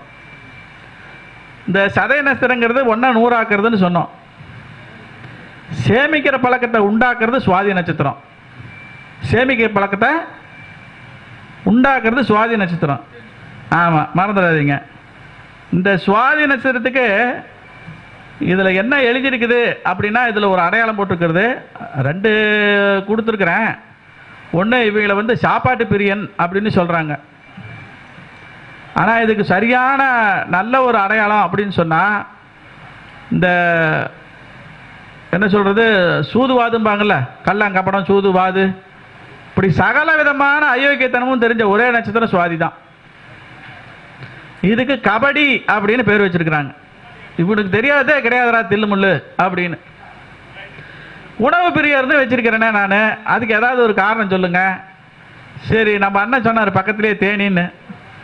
இப்போ வயிறு நிறைஞ்சு போச்சுல்ல, பொட்டாட்டு போய் கூட்டில் படுத்துக்கலாம்ல, தேன் கூடு இருக்குல்ல, மறுக்கா மறுக்கா மறுக்கா மறுக்கா மறுக்கா மறுக்கா வந்து எடுத்துகிட்டே இருக்குதா இல்லையா? இந்த பூவில் கொஞ்சம், அந்த பூவில் கொஞ்சம், அந்த பூவில் கொஞ்சம், எப்படி பெரியவங்க எடுத்துருக்கிறாங்க பாருங்க. ஒரு ஒரு நட்சத்திரத்துக்கு அடையாளத்துக்கு. 16வது நட்சத்திரம் விசாக நட்சத்திரம். இந்த விசாக நட்சத்திரத்துக்கு இதில் நான் கொடுக்குற அடையாளம் என்ன அப்படின்னா, பொதுவாக எத்தனையோ பேர் கலைத்துறையில் இருக்கிறாங்க. விசாக நட்சத்திரத்துக்கு தான் நடிகன் அப்படின்னு பேர் போட்டிருக்குது. இவங்களுக்கு சர்வசாதாரணமாக நடிப்பு வருமா? அப்போ இவங்களோட நடவடிக்கை வச்சு இவங்களை எப்பயுமே நம்பக்கூடாதுன்னு அர்த்தம். அதாவது ஒரு வீட்டுக்காரி கொலையே பண்ணிட்டு வந்துட்டு கூட வேற மாதிரி திட்டம் போட்டு அப்படியா அப்படின்னு இவங்க கேட்டுட்டு ஓடுற மாதிரிலாம் பண்ணுவாங்க. அவ்வளவு திறமை அவங்ககிட்ட இருக்குது விசாக நட்சத்திரக்கிட்ட. விசாக நட்சத்திரத்துக்கு இயல்பாக நடிப்பு வரும். அவங்களுக்கு பொய் சொன்னா கூட அவங்க கண்ணை கண்டா, அவங்க நடவடிக்கை கண்டா நீங்கள் அடையாளம் கண்டுபிடிக்க முடியாது. இது ஒரு மோசமான குணாதிசயம்னு தான் அது அசுப நட்சத்திர லிஸ்ட்டில் சேர்த்திருக்கிறாங்க. விசாக நட்சத்திரத்தில் பொம்பளை பிள்ளைங்க பிறந்தா நடிகைன்னு வச்சுக்கோங்க. அமங்கலின்னு ஒரு பேர் இருக்குதா இல்லையா விசாக நட்சத்திரத்துக்கு? அதனால் விசாக நட்சத்திரமும் நம்பக்கூடாத லிஸ்ட்டில் இருக்கக்கூடிய நட்சத்திரம். இந்த விசாகத்தில் 4ஆம் பாதம் விருச்சிக ராசி வரும்ல, அது சந்திரன் நீசமாகக்கூடிய ராசி தானே. அதனால் முழுமையாக அவங்களை ஜாஸ்தி நம்பக்கூடாதுன்னு போட்டிருக்கு. 17வது நட்சத்திரத்துக்கு பேர் அனுச நட்சத்திரம் அப்படின்னு. இந்த அனுச நட்சத்திரத்துக்கு வந்து சங்கீதா அப்படின்னு போட்டிருக்குது. இவங்களுக்கு இசை கலை இந்த மாதிரி துறைகள்லாம் ஜாஸ்தி ஆர்வம். சங்கீதம் இவங்களுக்கு இயல்பாக வரும் அப்படிங்கிறாங்க. போய் தனியாக பிரயத்தனம் பண்ணணும்னு அவசியம் இல்லை, சும்மாவே வருமா அனுச நட்சத்திரத்துக்கு. இதுக்கு நாம் தேவதையாக வந்து மித்திரன்னு எழுதியிருக்கிறாங்க, படிக்கிறோம். ஒரு பக்கம் பெரிய கலகமாக இருக்குது, அந்த நேரத்தில் அந்த அனுச நட்சத்திரக்காரங்க உள்ளே போனாங்கன்னா அந்த கலகம் தானாக சமாதானமாகிக்கும். இவங்க போய் பஞ்சாயத்து பண்ண வேண்டாம், இவங்க இருந்தால் அந்த இடத்துல இருந்தால் அது தானாகவே சாந்தமாகிக்கும். ஆனால் இப்படி ஒரு அருமையான நட்சத்திரத்துக்கு சோதிட களஞ்சியத்தில் இன்னொரு அர்த்தம் போட்டிருக்கிறாங்க. ஒன்றுமே கலகமாவாத இடத்துல இவங்க போய் நின்னா புதுசாக கலகம் வந்துருன்னு. என்ன காரணம்? இந்த இந்த அனுச நட்சத்திரம் விருச்சிக ராசிக்குள்ள சேரக்கூடியது. விருச்சிக ராசிங்கிறது எப்பவுமே குரூரத்தன்மை இருக்கக்கூடிய ராசி. அதனால் இருக்கிற இடத்துல இவங்க போயிட்டுன்னா இருக்கிறது இல்லாமல் போயிடும், இல்லாமல் இருக்கிற இடத்துல இவங்க போயிருந்தா இருக்கிறது உண்டாயிரும். அதனால் அனுச நட்சத்திரத்துக்கு கொஞ்சம் பொய் பொருட்டு அதெல்லாம் கொஞ்சம் சாதாரணமாக வரும். ஏன்னா இல்லாதவனை உண்டாக்கணும்னா தேவையில்லையா பொய். இந்த அனுச நட்சத்திரக்காரங்களுக்கு இன்னொரு பிரச்சனையும் கொடுத்துருக்குறாங்க. இந்த நட்சத்திரக்காரங்க வாயில் எப்போதுமே கெட்ட சொல்லு நம்ம வாங்கக்கூடாதுன்னு, விஷவாக்கு அப்படின்னு. 18வது நட்சத்திரம் கேட்ட நட்சத்திரம் போட்டிருக்கிறாங்க. கேட்ட நட்சத்திரத்துக்கு நாம் கிருத்திகை நட்சத்திரத்துக்கு என்ன பேர் வச்சோம்? கருவத்துக்கு அடையாளமான நட்சத்திரம் அப்படின்னு. ஆணவத்துக்கு அடையாளமான நட்சத்திரம் கேட்டதான். என்ன ஆனாலும் சரி, எத்தனை தான் நீங்கள் நிரூபித்தாலும் சரி, ஆமாம்மா நான் பண்ணது தப்புன்னு ஒத்துக்கவே மாட்டாங்க. அவங்க அவ்வளவு தூரம் ஆணவம், ஆதிக்கம். அந்த நட்சத்திரத்துக்கு ரொம்ப குரூரத்தன்மை உண்டு. ஏற்கனவே நான் சொன்னேன், அனுச நட்சத்திரத்துக்கு சண்டை இல்லாத இடத்துல போனால் சண்டை உண்டாகிற மாதிரி ஒரு சூழ்நிலை உண்டாக்கும் அப்படின்னு, செவ்வாவோட ராசி அப்படின்னு. அப்போ அதே செவ்வாவோட ராசி விருச்சிகம் தானே கேட்டைக்கு வரும். அதனால கேட்ட நட்சத்திரத்துக்கு அந்த குரூர சுபாவம், மற்றவங்களை வருத்தப்படுத்தி பார்க்கறது, இதெல்லாம் ரொம்ப ஆனந்தத்தை கொடுக்கும். ஆனால் இந்த நட்சத்திரத்தில் சில நல்ல குணமும் எழுதியிருக்கிறாங்க. இவங்க எப்பயுமே குலப்பெருமையை காப்பாற்றுவாங்கன்னு போட்டிருக்கு. மேக்சிமம் கேட்ட நட்சத்திரக்காரங்க சாதி விட்டு சாதி கல்யாணம் பண்ணுறது இல்லை. 19வது நட்சத்திரம், இது எல்லாமே உங்களுக்கு தெரிஞ்ச நட்சத்திரம். மூல நட்சத்திரம், ஆஞ்சநேயர் பிறந்த நட்சத்திரம். இந்த நட்சத்திரத்துக்கு பேரே மந்திரவாதின்னு போட்டிருக்கு. இப்போ மந்திரம் படிக்க வேண்டாம், ஆனால் இவங்க என்ன சொன்னாலும் அது வந்து பிரபஞ்சத்தில் போய் ஒட்டிடும். அதனால இந்த நட்சத்திரத்துக்கு மந்திரவாதின்னு பேர். ஏற்கனவே அனுமார் பிறந்த நட்சத்திரம், மந்திர சாஸ்திரம்லாம் அதுக்கு ரொம்ப ஜாஸ்தி உள்ளூர ஜெனட்டிக்லே பதிஞ்சிருக்குதுங்கிறனால. 20வது நட்சத்திரம் பூராடம். பூராட நட்சத்திரத்துக்கு எங்க வீட்டில் ஒரு போராட்ட நட்சத்திரம் இருக்கு. ஆனால் அது இது உண்மையா பொய்யா எனக்கே தெரியாது. ஆனால் அப்படித்தான் எழுதியிருக்குது. புத்திசாலி அப்படின்னு போட்டிருக்குது அடையாளம். எல்லாரும் தான் புத்திசாலி, ஒருத்தர் ஒருத்தர் பார்த்துக்க வேண்டியதில்லை. ஆனால் போராட்ட நட்சத்திரத்தை அது அதிகமாக அடையாளப்படுத்தியிருக்கு புத்திசாலின்னு. ஆனால் எனக்கே தெரியல, இனிமேல் தான் நானே ஆராய்ச்சி பண்ணணும். ஆனால் நிஜமாலுமே புத்திசாலின்னு போட்டிருக்கு போராட்ட நட்சத்திரத்துக்கு. இந்த வானிலை ஆய்வு மையம் இருக்குதுல்ல, அதில் எல்லா ரிசல்ட்டும் கரெக்டாக பார்த்துருவாங்க. வரும்பாங்க, ஆனால் வராது. ஆனால் வராதுன்னு சொல்லிடுவாங்க, காலையிலேயே சொல்லிடுவாங்க. அன்னைக்கு தான் தூத்துக்குடியில் 94 வராதுன்னு சொன்னப்ப இவன் நினச்சிக்கிட்டு இருந்தான் மெட்ராஸில் தான் அவ்வளோ பிரச்சனை. என்ன மெட்ராஸில் கம்மிப்போ அப்படின்ட்டு அடுத்த 2 நாள் கழிச்சு காட்டுது. இதில் யார் புத்திசாலி சொல்லுங்க? பூராடம் அப்படின்னா ஆபகா, அதாவது நீர் தேவதை வர்ணன் அப்படின்னு. அப்போ எதை எப்படி பண்ணணும், எப்போ பண்ணணும், அதானே யோசிக்கிறவன் தானே புத்திசாலி. நம்மளை ஏமாத்திட்டானல்ல. அதனால புத்திசாலி நட்சத்திரம் அப்படின்னா இவங்களால எப்படியும் பொழைச்சிட முடியும், ஜெயிச்சிட முடியும், பயப்பட வேண்டாம், நல்லா இருக்கட்டும், வேண்டாங்கள. ஆனால் இந்த நட்சத்திரம் ஒரு கெட்ட விஷயமா இருக்குது. இந்த நட்சத்திரம் எங்கே இருக்கோ அங்கே சண்டை தேடிட்டு வரும். என்ன காரணம்? இந்த நட்சத்திரம் எதோட ராசிக்கு சேர்ந்தது? அங்கே என்ன ஒரு அடையாளம் கொடுத்துருக்குறாங்க? ஏனப்பா வில்லாம்பு விவசாயம் பண்ணுறதுக்கான கேட்குறாங்க. வில்லாம்பு விவசாயம் பண்ணுறதுக்கான கேட்குறாங்க. அடையாளம் கொடுத்துட்டாங்க வில்லாம்புன்னு, சண்டைக்கு தானே. நீ உத்தமனா இருந்தா ரொம்ப தேடி வரணும் இல்ல. 21வது நட்சத்திரம் உத்திராட நட்சத்திரம் அப்படின்னு போட்டிருக்கு. தற்பெருமை நட்சத்திரம் அப்படின்னு போட்டிருக்குது அடையாளம். ஆனால் நல்ல விஷயமா இதுக்கு ஒரே ஒரு அடையாளம் நான் கொடுக்குறேன். உலகத்திலே படிப்பாளி நட்சத்திரம் இதுதான். காரணம் முன்னாலே சொல்லிட்டேன். சூரிய பவன்கிட்ட படித்தவங்கள 2 பேர்த்துல ஒருத்தர் மந்திரவாதி ஆஞ்சநேயர், இன்னொருத்தர் பிள்ளையார். அவர் வேதவியாசர் சொன்னதை செகண்ட் மிஸ் பண்ணாமல் எழுதி காட்டினவர். என்ன ஒரு 69 சதவீதம் போயிருக்கீங்க.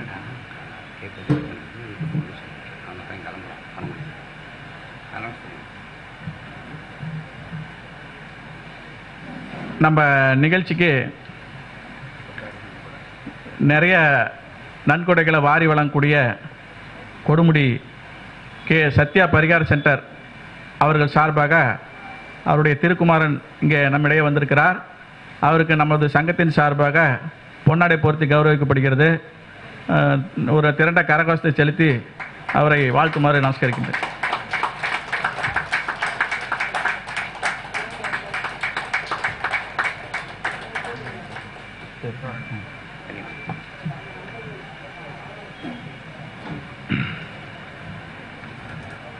இப்போ நம்ம என்ன நட்சத்திரம் பேசிட்டு இருந்தோம்? சரி, ஏன் துண்டு பட்டுச்சு? மனசில் வச்சுங்க. பிள்ளையார் நட்சத்திரம்னு சொன்னோம் இல்லைங்க. ஆனால் உண்மையிலே பிள்ளையார் பிறந்தது அஸ்த நட்சத்திரத்தில். பிள்ளையார் நட்சத்திரம் எப்போ மாறிச்சு? அதுக்கு தான் இன்னைக்கும் இங்கே ஆவணி மாதத்தில் அஸ்த நட்சத்திரம் வரும்போது பாருங்க, விநாயகர் சதுர்த்தின்னு போட மாட்டான், சித்தி விநாயகர் சதுர்த்தி அப்படி தான் போடுவான். விநாயகர் சதுர்த்தின்னு போட மாட்டான். உண்மையான விநாயகர் தலை துண்டாவதுக்கு முன்னாலே வந்துட்டாரு. நாம கும்பிட்டு இருக்கிற விநாயகர் ஆனத்தலை விநாயகர். அதுதான் உத்திராடம். உத்திராட நட்சத்திரத்துக்கு நான் சில விஷயங்கள் வேடிக்கை சொல்லுவேன். இது ஜோதிட களஞ்சியத்தில் இல்லை, நான் சொல்றது. அதாவது ஏற்கனவே வயிறு நிறைய தின்னுட்டாரு, பெரிய தொப்பை வயிறு இருந்தாலும் கையில் கொஞ்சம் சிறுதீனி வச்சுக்கிட்டு இருப்பார் தட்டில். பார்த்துருக்கீங்களா விநாயகர் பொம்மை? அதனால் உத்திராட நட்சத்திரக்காரன் நல்லா சாப்பிட்றவங்கன்னு அர்த்தம். இப்போ ஒவ்வொருத்தருக்கு விதவிதமாக செஞ்சு போடுறதுல ஆசை இருக்கும். அதில் அவங்க குடும்பத்தில் யாராவது திங்கிற ஆள் இருந்தால் அவங்களுக்கு ரொம்ப பிடிக்கும். அது இந்த உத்திராட நட்சத்திரக்காரங்க. ஆனால் இந்த நட்சத்திரத்துக்கு நான் சொன்னது அடையாளமாக தற்பெருமைன்னு. அப்போ இவங்களை ஈஸியாக கவுந்தரலாம் உத்திராட நட்சத்திரக்காரங்களை. ஆனால் எப்படா இந்த 3 கால் மசாலா பிடிச்சேன்ட்டா போதும், எல்லா வேலையும் நமக்கு செஞ்சு கொடுத்துட்டு போயிடுவாங்க. தற்பெருமை நட்சத்திரம் இல்லை. சரி, இப்போ 22வது நட்சத்திரத்துக்கு வர்றேன். 22வது நட்சத்திரம் என்ன நட்சத்திரம்? திருவோண நட்சத்திரம். நான் எல்லாத்துக்கும் ஒரே ஒரு அடமொழி தான் கொடுக்குறேன். சில நேரத்தில் அப்படி 2 வந்தாலும் கடைசியாக 1 தான் நிறுத்துறேன். இந்த நட்சத்திரத்துக்கு ஒரே வார்த்தையில் சொல்லக்கூடியது அழகு அப்படின்னு போட்டிருக்குது. என்னென்னு போட்டிருக்கு? பியூட்டிஃபுல். அவ்வளோதான், வேற எதுவும் போடலை. ஆணாக இருந்தாலும் சரி, பொண்ணாக இருந்தாலும் சரி, கருப்பாக இருந்தாலும் சரி, சிவப்பாக இருந்தாலும் சரி, அம்புட்டு திருவோண நட்சத்திரக்காரங்களும் பார்க்க லட்சணமாக இருப்பாங்க. பார்க்க லட்சணமாக இருப்பாங்க.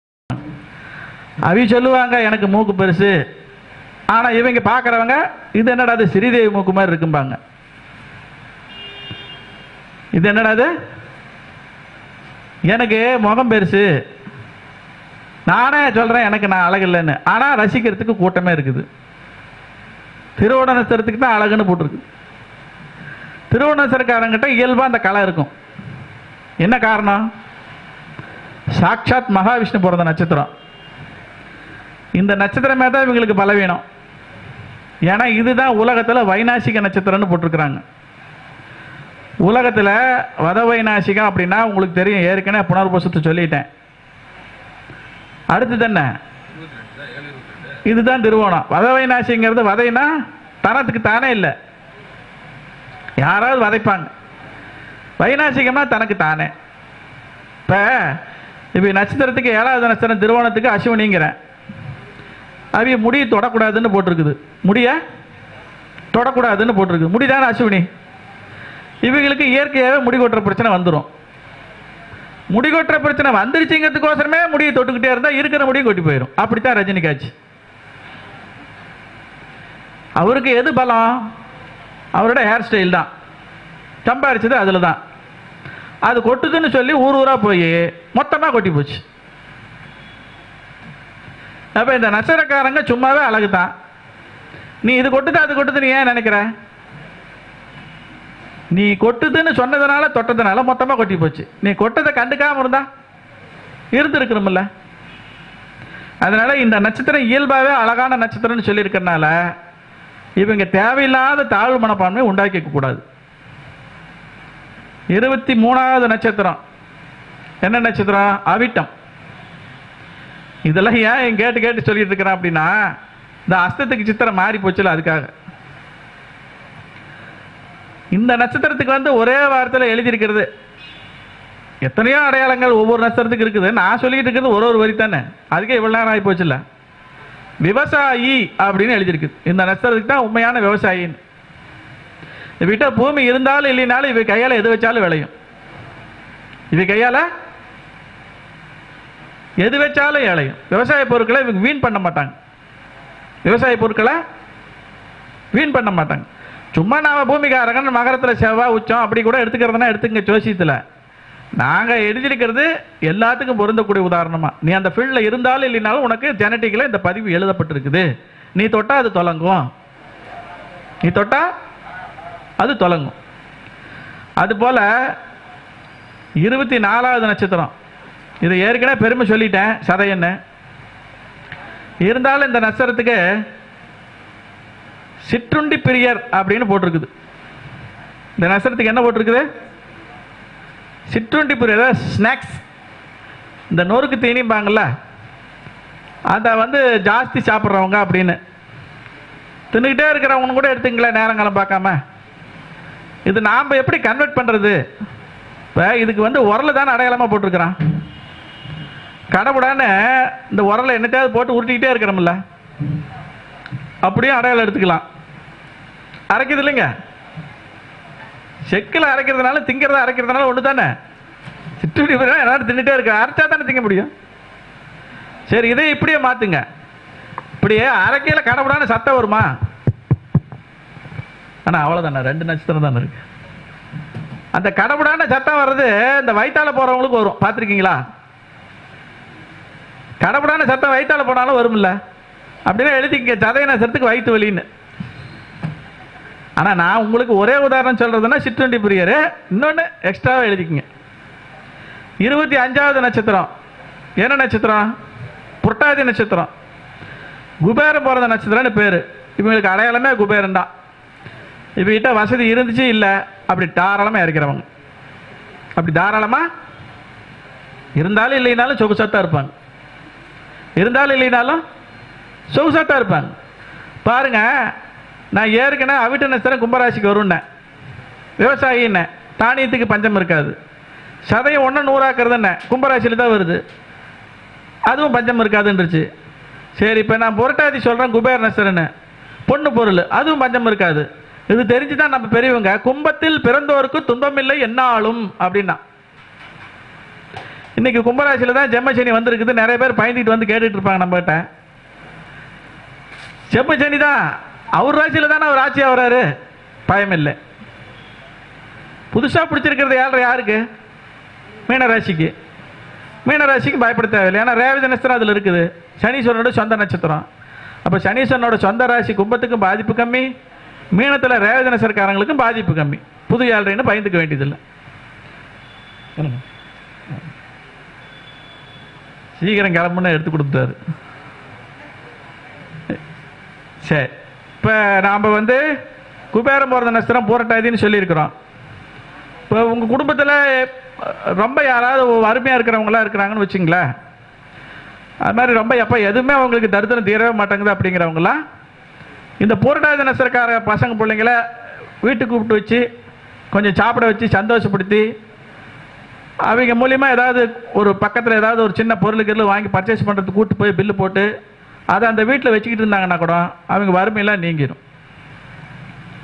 26வது நட்சத்திரம் உத்திரட்டாதி நட்சத்திரம். இந்த உத்திரட்டாதி நட்சத்திரத்துக்கு கொடுத்துருக்கிற அடையாளம் நான் கொடுத்துருக்கிறது கண்ணாடி அப்படின்னு எழுதியிருக்கிறேன். உண்மையிலேயே எல்லாருமே இந்த உதாரணத்தை வேற வேற மாதிரி எடுத்துக்கலாம். ஆனால் உத்திரட்டாதி நட்சத்திரத்துக்கு கண்ணாடின்னு நாங்கள் கொடுத்துருக்கிறதுக்கு காரணம் என்னமா இருக்கும் அப்படின்னா, இந்த ஒரு நட்சத்திரக்காரங்கக்கிட்ட நீங்கள் என்ன செய்கிறீங்களோ அது உங்களுக்கு திருப்பி கிடைக்கும். இந்த ஒரு நட்சத்திரக்காரங்களுக்கு நீங்கள் என்ன செய்கிறீங்களோ உங்களுக்கு அது திருப்பி கிடைக்கும். இப்போ நீங்கள் இவங்ககிட்ட நல்ல விதமாக நடந்துக்கிறீங்கன்னா இவங்கள போல நல்லவங்க இல்லை. நீங்கள் இந்த உத்திரட்டாதி நட்சத்திரக்காரங்கிட்ட வேற ஏதாவது சூதுவாது சங்கடங்களை வளர்த்துக்கிறீங்கன்னா உங்களுக்கு எதிரி ஒருத்தம் போதும். உங்களுக்கு எதிரி. இதுக்கு நான் வந்து ஒரு உதாரணம் சொல்றேன் கேளுங்க. இப்ப நமக்கு யோனி பொருத்தத்தில் ஜெம்ம பகை புலிக்கு பசுன்னு போட்டிருக்கு. என்ன போட்டிருக்கு? புலிக்கு பசுன்னு போட்டிருக்கு, மாடுன்னு போடல. மாடுன்னு போடல, பசுன்னு போட்டிருக்கு. நீங்க திரும்ப தெரிஞ்சுக்கங்க, இருக்கிறதுலே ஆங்காரம் ஓங்காரம் ஜாஸ்தி புலி தானே. ஒரு புலியோட பவருக்கு ஒரு நல்ல காளமாடு வீடு கொடுக்குமா இல்லையா? ஒரு நல்ல காளமாடு 2 வெயிட்டு தானே. புலியும் வெயிட்டு தான் 200 கிலோ, இதுவும் 200 கிலோ இருக்குமில்ல. இது கோயில் காளையாக இருக்குது, நல்ல திமிழ் எடுத்து போய் நல்ல பெரிய பெரிய கொம்போட அப்படி புலியை தூக்கி எறிகிறாமா இல்லையா? ஆனால் புலிக்கு ஜென்ம பகை பசுன்னு தான் போட்டிருக்கிறான். இருக்கிறதுலே நிதானமானது, கட்டினத்தை விட்டு நவராது, கம்மன் இருக்கிறது, சின்ன குழந்தை கூட அதை மேய்க்க முடியும். அந்த பசுவுக்கு தான் குட்டியை காப்பாற்றணுங்கிற ஆங்காரம் வந்துருச்சுன்னா புலி சர்வசாதாரணமா. இப்போ சொல்லுங்க, உத்திரட்டாதி நட்சத்திரம் எப்படி வேணாலும் மாறுமா மாறாதான்னு? இதுக்கு கண்ணாடின்னு போட்டிருக்கேன். அப்படின்னா என்ன அர்த்தம்? உங்கள் வீட்டில் உத்திரட்டாதி நட்சத்திரத்தில் பசங்க பிள்ளைங்க இருந்தாங்க அப்படின்னா அவிட்ட நீங்கள் எப்படி பழகணும் அப்படிங்கிறது தெரிஞ்சுக்குங்க. நீங்கள் இவங்கள நல்ல விதமாகவே நடத்திட்டு வந்தீங்கன்னா எப்பயுமே உங்கள் கையை மீற மாட்டாங்க. இவகிட்ட இல்லாத ஒன்று நீங்கள் சொல்லிட்டீங்கன்னா செஞ்சே காட்டிடுவாங்க. 27வது நட்சத்திரம். இந்த நட்சத்திரம் ரேவதி நட்சத்திரம். உங்களுக்கு தெரியும் சனீஸ்வர பகவான் நட்சத்திரம்னு. இந்த நட்சத்திரத்துக்கு அடமொழி கொடுக்கறது. இந்த நட்சத்திரத்துக்கு சொல் புத்தி நட்சத்திரம் அப்படின்னு பேரு. எப்பயுமே இந்த நட்சத்திரக்காரங்களுக்கு சொந்த புத்தி வேலை செய்யாது. இந்த நட்சத்திரத்தில் பிறக்கிறவங்களுக்கு சொந்த புத்தி வேலை செய்யாது. அடுத்தவங்க சொல்றதையே தான் இது கேட்கும். மனசில் வச்சுங்க. இந்த நட்சத்திரம் எந்த ராசிக்கு சம்பந்தப்படும்? மீன ராசி. அப்ப இந்த ராசி வந்து ஒரு வகையில் பார்த்தீங்கன்னா புரிஞ்சிக்க முடியாத ராசியாக போயிடுது. அதனால அதில் ரேவதி நட்சத்திரம் சொல்லு புத்தி நட்சத்திரங்கிறதுனால இவங்க வந்து அதிகமாக நல்லவங்களோட சேர்றது நல்லது. ஏன்னா இவங்க எப்படியும் அடுத்தவங்க சொல்ல தான் கேட்க போகிறாங்க. இப்போ உங்கள் பிள்ளைங்க ரேவதி நட்சத்திரத்தில் பிறந்திருக்குது, சின்ன பிள்ளைங்க, இனிமேல் தான் வளரணும், படிக்கணும். ஒரு படிக்கிற பசங்களோட சின்ன வயசுலேயே நீங்கள் கொண்டு போய் இன்ட்ரடியூஸ் பண்ணி குரூப் ஸ்டடி கொண்டு போய் சேர்த்துறீங்கன்னா, ஒரு ஃபஸ்ட் ரேங்க் வாங்குற பையன் அப்படின்னா இவனு இன்னும் ஒரு 10 மார்க் சேர்த்து வாங்கணும்னு ஆர்வமாக படிப்பான். இப்போ இவனோட பழகிற பசங்களும் கட்டடிச்சுட்டு போகிற பசங்க, செவரேறி குதிக்கிற பசங்க, இவன் சின்ன பையனாக இருந்தாலும் அவங்க தூக்கி விட்டு ஏற்றி பழக்கிடுவாங்க. அதனால முடிஞ்ச அளவுக்கு ரேவதி நட்சத்திரக்காரங்க அவங்களுக்கு விவரம் தெரிஞ்சு சிநேதம் சேர்றதுக்கு முன்னாலேயே நீங்கள் யார் நல்லவங்க கெட்டவங்கன்னு தெரிஞ்சு சிநேதம் சேர்த்துங்க, அந்த பிள்ளைங்களை ஜெயிக்க வச்சிடலாம். இப்படி 27 நட்சத்திரத்துக்கும் சின்ன சின்ன உதாரணம் சொன்னேன். இந்த 27 நட்சத்திரத்துக்கு உண்டான ராசிக்கும் அப்பப்போ இடையில உதாரணம் சொன்னேன். இருந்தாலும் இன்னொரு உதாரணம் சொல்லிடுறேன். மேச ராசின்னு வச்சுக்கோங்க. இந்த ராசிக்கு மத்தியம ஆயுசுன்னு போட்டிருக்கிறாங்க. மொத்தமாக அசுவனி பரணி கிருத்திகை எல்லாத்துக்கும் சேர்த்து. ஆனால் இதை அப்படி மத்தியம ஆயுசுன்னு எடுக்கிறது இல்லை. ஆயுள் இருக்குது நிறைய பேருக்கு, ஆனால் மத்தியம ஆயுசுன்னு தான் எழுதியிருக்குது. அது எதனால் அப்படின்னா, இப்போ நீங்கள் ஆட்டுக்கறி சாப்பிட்றீங்கன்னு வைங்க, நீங்கள் முத்தி போன ஆட்டை செலக்ட் பண்ணுவீங்களா, குறும்பாடை செலக்ட் பண்ணுவீங்களா? அதனால என்ன சொல்கிறோம்னா, மத்தியம ஆயுசு தான்.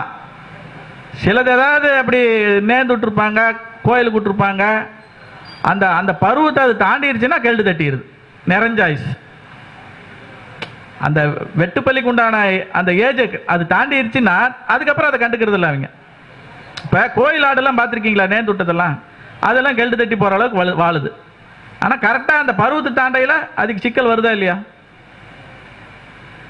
ரிஷபராசி பெரும்பாலும் இந்த பொண்டாட்டி அழகாக இருக்கணும்னு நினைக்கிறவங்க இருப்பாங்கல்ல, ரிஷபராசிக்கு இயல்பாக அழகான மனைவி வருங்கிறாங்க. இயல்பாக அவங்களுக்கு ரிஷபராசிக்கு தானே அழகான மனைவி அமைவாங்க. ரிஷபராசிக்கு இயல்பாகவே கலைத்துறை அமையும். மிதுன ராசிக்கு கணிதர் அப்படின்னு போட்டிருக்குது. கணக்கு சம்பந்தப்பட்டது அவங்க இயல்பாக நல்லா வரும். அந்த ராசிக்கு அப்படி ஒரு பேர். ஆனால் இந்த ராசியில் இன்னொன்றும் கொஞ்சம் தப்பாக போட்டிருக்குது. இது வந்து இந்த நம்ம ஒரு விஷயம் சொல்லுமில்ல, வீம்புக்கு விளக்கெண்ணெய்ன்னு. வீம்புக்கு விளக்கெண்ணெய்ன்னு கேள்விப்பட்டிருக்கீங்களா? ஒரு சாதி பேரை சொல்லக்கூடாதுல்ல. இந்த மிதுன ராசிக்காரங்க எப்படி நஷ்டப்படுவாங்க எப்படி ஏமாந்து போவாங்கன்னா, மற்றவங்களோட தன்னை கம்பேர் பண்ணி நஷ்டப்பட்டுருவாங்க. சும்மாவாவது கௌரவத்தை காப்பாற்றணுக்கோசரம் இருக்கிறதெல்லாம் சுரண்டி வெள்ளத்தையும் விற்று தின்னுட்டு ஒன்றும் இல்லாமல் போயிடுவாங்க. அதனால் மிதுன ராசிக்காரங்க அதிகமாக மற்றவங்களுக்கு கம்பேர் பண்ணிட்டு தான் வாழக்கூடாது. புரியுதுங்களா? அவங்களுக்கு இயல்பாக அந்த ஈகோ பிரச்சனை வந்துடும். ஜாக்கிரதையாக இருந்துக்கணும். ஏற்கனவே கடகராசிக்கு நிறைய சொல்லிட்டோம் பேச்சாளர்லாம். அதனால் அரசியல்வாதின்னா அதுக்கு ஒரே முத்திரையை போட்டுருங்க. சகலகலா வல்லவன் அப்படின்னு ஒருத்தருக்கு ஒரு அடமொழி கொடுக்குறோம் அப்படின்னா அது கடகராசி தான், வேற எந்த ராசியும் கிடையாது. சிம்ம ராசிக்கு திடவான் அப்படின்னு போட்டிருக்குது. நம்ம குடும்ப ஜோதிடத்திலே இதெல்லாம் வரும்னு நினைக்கிறேன். அதுக்கு காரணம் சிங்கம் தான். அதுக்கு யாராக இருந்தாலும் அடிபடிஞ்சாகணும், அதனால திடவான் அப்படின்னு. ஆனால் சிம்ம ராசிக்கு இன்னொரு அடமொழி கொடுக்குறோம். உண்மையான மதவாதி யாருன்னா சிம்ம ராசிக்காரங்க தான். அப்போ சிம்ம ராசிக்காரங்கிட்ட கொடியை கொடுத்துட்டோம்னா போச்சு. அவங்க வாங்கின கொடிக்கு முழு விசுவாசமாக இருப்பாங்க, எத்தனை தலை உருண்டாலும் சரி. அப்போ உண்மையான மதவாதி யார்? சிம்ம ராசின்னு போட்டு. 12 ராசிக்காரன் இப்போ எல்லாம் மதவாதியாக இருக்கிறாங்க. ஆனால் இந்த ராசிக்காரங்க அதில் கொஞ்சம் போர்ஸாக இருப்பாங்க. கன்னி ராசிக்கு இப்போ நாம் கடகராசிக்கு என்ன பேர் சொன்னோம்? சகலகலா வல்லவன்னு சொன்னோம். கன்னி ராசிக்கு படிக்காத மேதைன்னு போட்டிருக்கு. நிஜமாலும் நீங்கள் கன்னி ராசியிலே கன்னி லக்னத்திலே பிறந்த பசங்க பிள்ளைங்க யாருனாலும் பாருங்கள், அவங்களுக்கு இயல்பாகவே படிப்பு தடை வருது. நல்லா படிக்கிற பிள்ளைங்களா இருந்தாலும் படிப்பு தடை வருது. அவங்க ஒரு நேரத்தில் அந்த கல்வி தடை வரும்போது தப்பிச்சுக்கிட்டாங்கன்னா தான் பெரிய படிப்பாளி. ஆனால் 100% கன்னி ராசிக்கோ கன்னி லக்னத்துக்கோ படிப்பு தடையாகுது. ஆனால் அவங்களுக்கு படிப்பு தான் தடையாகுது, விஷய ஞானம் ஜாஸ்தி. அதனால் உலக அனுபவம் அவங்களுக்கு ஜாஸ்திங்கனால தான் படிக்காத மேதைன்னு அடமொழி கொடுத்துருக்கு. துலா ராசியை பொறுத்த வரைக்கும் இது நம்ம ரொம்ப யோகமாக தான் போட்டிருக்குது. துலா ராசிக்கு இருக்கிறதுலே 12 ராசியிலே சொகுசான ராசி, பிறந்தலேருந்து சாவர வரைக்கும் சொகுசான ராசி துலா ராசின்னு போட்டிருக்கிறாங்க. ரொம்ப நல்ல ராசியாக துலா ராசி போட்டிருக்காங்க. கீர்த்தி, பெருமை, வேற ஏதோ போட்டிருக்கிறாங்க, விசயப்பிரியன் அப்படி. அதனால நல்ல ராசி தான். நீதிமான்னு பேர், தராசு இருக்குது. விருச்சிக ராசியை பொறுத்த வரைக்கும் ஏற்கனவே சொல்லிட்டேன் விஷமீன்னு. தனுசு ராசிக்கு இப்போ விருது வாங்குற ராசின்னு கேள்விப்பட்டிருக்கீங்களா? சாகசங்கள்லாம் பண்ணுறது அப்படின்னு, வீரதீர சாகசங்கள்னு. இந்த ராசிக்கு தனுசு ராசிக்கு விருது வாங்குற ராசின்னு பேர், வீரதீர சாகசங்கள்லாம். அதனால் பார்த்தீங்கன்னா இந்த தனுசு ராசிக்காரங்க இருக்கிற வீட்டில் ஏதோ ஒரு சீல்டு இருக்கும். அது அவங்க ஓடி போய் ப்ரைஸாக வாங்கிட்டு வந்தாங்களா, இல்லை சும்மா இருக்கிறது கடையிலேருந்து வாங்கிட்டு வந்தாங்களா, எல்லாம் இல்லை, சீல்டுன்னு இருக்கும் தனுசு ராசிக்கு. வீரதீர விருது அப்படின்னு போட்டிருக்கு. 10வது ராசி மகர ராசி, அதுக்கு கலைஞர்னு போட்டிருக்குது. அதனால் அவங்களுக்கு எல்லா கலைகளும் வரும்னு அர்த்தம். 11வது ராசி கும்பராசி, இதுக்கு தான் வேற பேர் போட்டிருக்குது, நாட்டாமைன்னு. நாட்டாம ராசின்னு துலா ராசி கொடுத்துருந்தா கூட பரவாயில்ல, தராசு பொம்மை இருக்குது. ஆனால் கும்பராசிக்கு பஞ்சாங்கத்தில் நம்ம சொல்லக்கூடிய நூல்களில் நாட்டாம ராசின்னு போட்டிருக்கு. அதனால் நம்ம கூட்டத்தில் கும்பராசிக்காரங்க இருந்தாங்கன்னா நம்ம எந்த பஞ்சாயத்தை ஆரம்பிக்கக்கூடாது. கடைசியில் அவங்ககிட்ட பதில் கேட்குற மாதிரி வந்துடும். யார்கிட்ட? கும்பராசிக்காரங்கிட்ட. நாட்டாம ராசியா பஞ்சாயத்து பண்ணுறதுன்னா ரொம்ப ஆனந்தமாக இருக்குமா அவங்களுக்கு. ஊரெல்லாம் அடிச்சுக்கிச்சுன்னா அவங்களுக்கு அவங்ககிட்ட வந்துட்டு நான் கேட்டால் ரொம்ப சந்தோஷம், பொழுது அன்னைக்கு நல்ல முறையில் போயிடும். 12வது ராசி மீனராசி. இது முன்னையே சொல்லியிருக்கிறேன். மீனராசி கழுவணும் மீன், நறுவணும் மீனுன்னு. இந்த சொல்லு புத்தி கேட்கறது, கண்ணாடி ராசி, இப்படியெல்லாம் மீனராசி பற்றி கொஞ்சம் வித்தியாசமாக எழுதியிருக்குதுன்னு. 12வது ராசி, ஏன்னா 12ஆம் இடங்கிறது மறைவு ஸ்தானம் தானே. அப்போ மறைவு ஸ்தானம்னா அறிய முடியாதவனு தானே அர்த்தம். அவளை யாரும் புரிஞ்சிக்க முடியாதுன்னு. அதனால் இப்படி ஒவ்வொரு ராசிக்கும் இப்போ நான் நட்சத்திர ரீதியாவோ ராசி ரீதியாவோ ஒரு சின்ன சின்ன உதாரணம் உங்களுக்கு கொடுக்குறேன். அப்படின்னா இந்த ஒன்று தான் அதோட ஒட்டுமொத்த இயல்புன்னு நினைக்கக்கூடாது.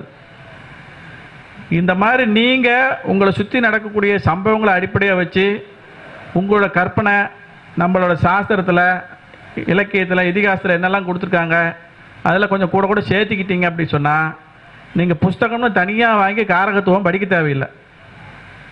புஸ்தகம்னு தனியாக வாங்கி காரகத்துவம் படிக்க தேவையில்லை. நீங்கள் இந்த மாதிரி நிறைய கற்பனையை ஜாஸ்தியாக வளர்த்திக்கிட்டு அதுக்கு 1-2 பழைய நூல்கள், ஏன்னா அதுதான் மூலம், அதுலேருந்து நீங்கள் என்ன வேணாலும் வரைஞ்சிக்கலாம். புரியுதுங்களா? அந்த நீங்கள் வைக்கிற போடக்கூடிய கோலத்துக்கு புள்ளி என்னன்னா மூல நூலாக இருக்கணும். அது எந்த காரணம் கொண்டு மாற்றிடக்கூடாது. அப்படி நீங்கள் தொடர்ந்து கற்றுக்கிறதுக்கு எல்லாம் வல்ல இறைவனை வேண்டி இந்த நல்ல நாளிலே இந்த சின்ன சின்ன செய்திகளை செவி கொடுத்து கேட்ட அத்துணை சோதிட அன்பர்களுக்கும் சோதிட ஆர்வலர்களுக்கும் இந்த மேடையை அலங்கரித்து கொடுத்த நிர்வாகிகளுக்கும் மனமார்ந்த நன்றியினை தெரிவித்துக் கொண்டு விடைபெறுகிறேன். நன்றி, வணக்கம்.